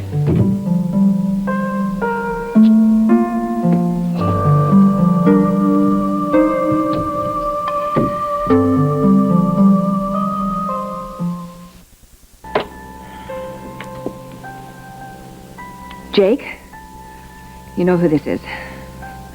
Carl may have made his first mistake. Now, if we can prove it, we can get him out of Rachel's bed, Cory, and our lives forever. Hello, Ito. Miss Cory, Mr. Hutchins is not home. Oh, well, wait. I'm afraid that's impossible. He's gone out of town on business. Well, when will he be back? I can't say exactly, but I'm sure he'll call in. I'll be happy to tell him you stopped by. Oh, well, all right. Tell him I want to see him as soon as possible. Yes, ma'am. Thank you, Ito.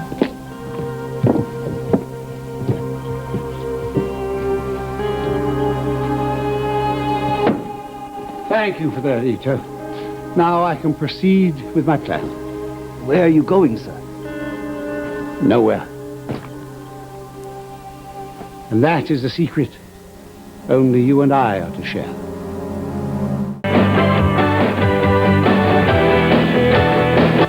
Tomorrow, on Another World, the man she loves and trusts is now under suspicion. Will Rachel allow her misgivings about Carl to break them up? Does she really believe in him? Find out tomorrow on Another World, only on NBC Daytime.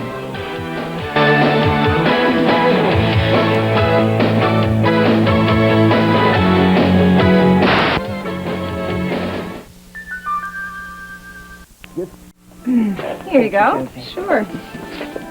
Okay, and your server will be with you shortly. Have a nice meal. Listen, I'm sorry that this lunch meeting is so late, really. You said it was urgent. Urgent? Did I say that? No, I meant life or death. Is it the girls? No, thank God they're fine. This is about Cory Publishing and the new head of the book division. Bad times are coming, Rachel. I mean, really bad times. In fact, for me, a disaster. Oh, come on. It's just a change of leadership. Yeah, a character straight from F. Scott Fitzgerald. Here, take a look. I mean, his resume would choke a horse. Yale, Oxford, Phi Beta Kappa, Rhodes Scholar. Yes, very impressive. Quote, one of the leading critical minds of his generation, unquote. The guy probably was born with a silver goblet in his mouth. Because it doesn't necessarily mean he's a bad person. Well, I left out the most important detail. He has absolutely no experience with romance novels. None. Well, come on, that could be good. I mean, it might bring a whole fresh wind into the sails. Yeah, right, or he could sink the entire fleet. Has this man done something to you? I haven't met him yet. Well, Felicia, come on. This is totally premature then. I can feel his disapproval from here, believe me. He disapproves of you? Of me, yes, and of my genre, and probably everything I have ever written. Probably never even lowered himself to read one of my books. Oh, Thank you very on. much. You don't even know that? Marshall Lincoln Kramer III. What would you think he is? An elitist? Blue blood? Intellectual snob? Probably only got as far as he got because of his daddy's money. No, wait a minute. Those accomplishments cannot be bought even by a rich daddy. Well, I've certainly met a lot of those country club types. They don't know what it is to have a hard day's work. You think he comes home to a house full of kids and a stack of bills? I don't think so. No. He doesn't understand what I write or who I write for, believe me. Come on, maybe his mother just loves romance novels. Maybe she Rachel. named him after one of her heartthrobs. Honey, please. Can you talk to Amanda? No, I I mean, she doesn't have to fire him. She Honey, can just I move him on can't. to I another can't division. do that. I don't run the Rachel, company please. anymore. What about Carl, then? Is this something that Carl knows about? Did I he don't know approve what it? part he had to play in all of it. Well, could you talk to Carl, please? Look, Then honey, he could I don't talk even to know Amanda. where he is right now.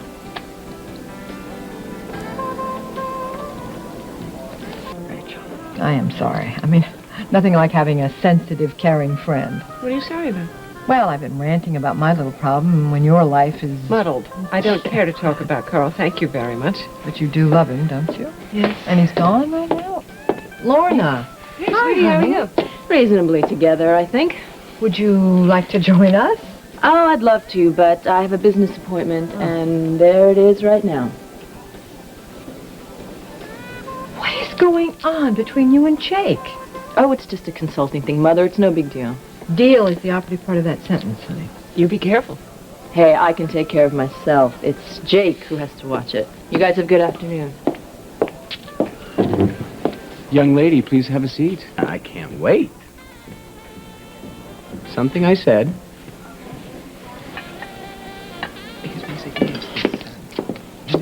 Hello, ladies. Jake? Look, I understand Loverboy Hutchins dumped you. Life is full of cliches, isn't it? What goes around comes around. You kick me out of Cory, he kicks you out of bed. Drop it, Jake. Well, it's time for you to go. No, Rachel, don't. At least not. Of him. Him? Him thinks Carl liked you great in the sack. He just had to leave once he got his hands on the drug. What are you talking about, Jake? What drug? You didn't hear? The mysterious wonder drug from San Cristobal has been sold. You remember the one that Leon Rain spent his life working on, the one that he went through the jungle after, the one that saved Paulina's life? Well, you're remarkably well informed, Jake. How could it vanish? I mean, there must have been hospital reports. No reports, no records, no nothing. Gone. I don't believe him, do you? Why do you think Carl had anything to do with this? You know, Rachel, for an incredibly intelligent woman, you are awfully naive. What is that supposed to mean?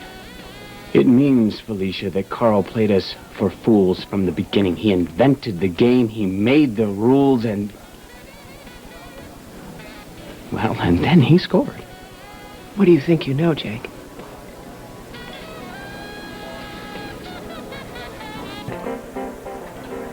Let me take you back, okay? Winter of 1993, Carl bails Ian out of jail and then fills his head with some filial honor story. Sends him off packing to San Cristobal with a third missing key. What third missing key, Jake? The third key that would uncover what happened to Leon Rain's research in the forest. Then, the key conveniently appears with Carl again. And doesn't that seem a tad bit odd to you, Rachel? No. No, neither to me. Well, that's because, Felicia, you're a writer. Ian tried to kill Carl in Canada. Then Carl turns around and gets gooey-eyed, plays father and son. What gives with that? Because Carl understood what Ian was looking for. He was looking for information about his father, Don't kid yourself, all right, Rachel? Carl did it because he knew he was going to make a ton of money off a mystery trying drug. to help Ian. He was using Ian. No, he wasn't. You are something else.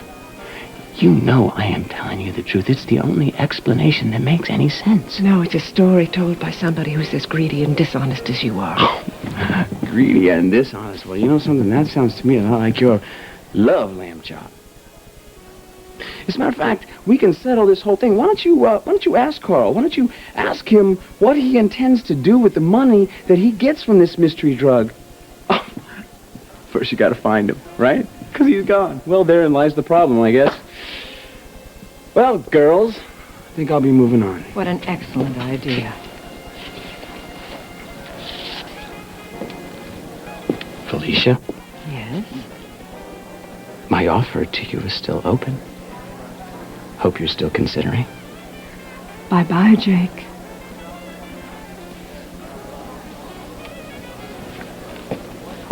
God, honey, sit down. Come on. Sorry. You okay? Of course I'm okay.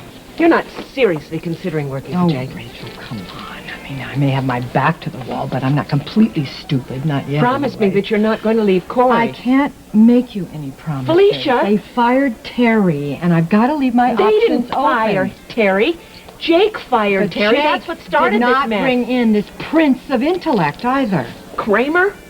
Marshall Lincoln Kramer III. Let's not forget the numerals, please. You're not going to let this work, are you? I mean, you're a great writer. What is your problem? Nobody can take that away from you. We'll see about that. What is this really about? Oh, I don't know. I guess it's the nobly born. I've always been threatened by them. Sort of like being in a pool of sharks. You know what I mean? No. That's not what this is about. It's about the deadlines, isn't it? You can't make your deadline, is that it? Well, you know, writers always have a problem with deadlines from time to time. No, wait a minute. Not you. You've never had that. Well, this is my time now, okay? I'm having a problem. All right. Well, you're right about that. It is your problem, you know. Nobody can help you with that except you. And I can't help you at Cory, sweetie. I don't have any power there anymore. Nobody's more sorry about that than me. I am, for your sake.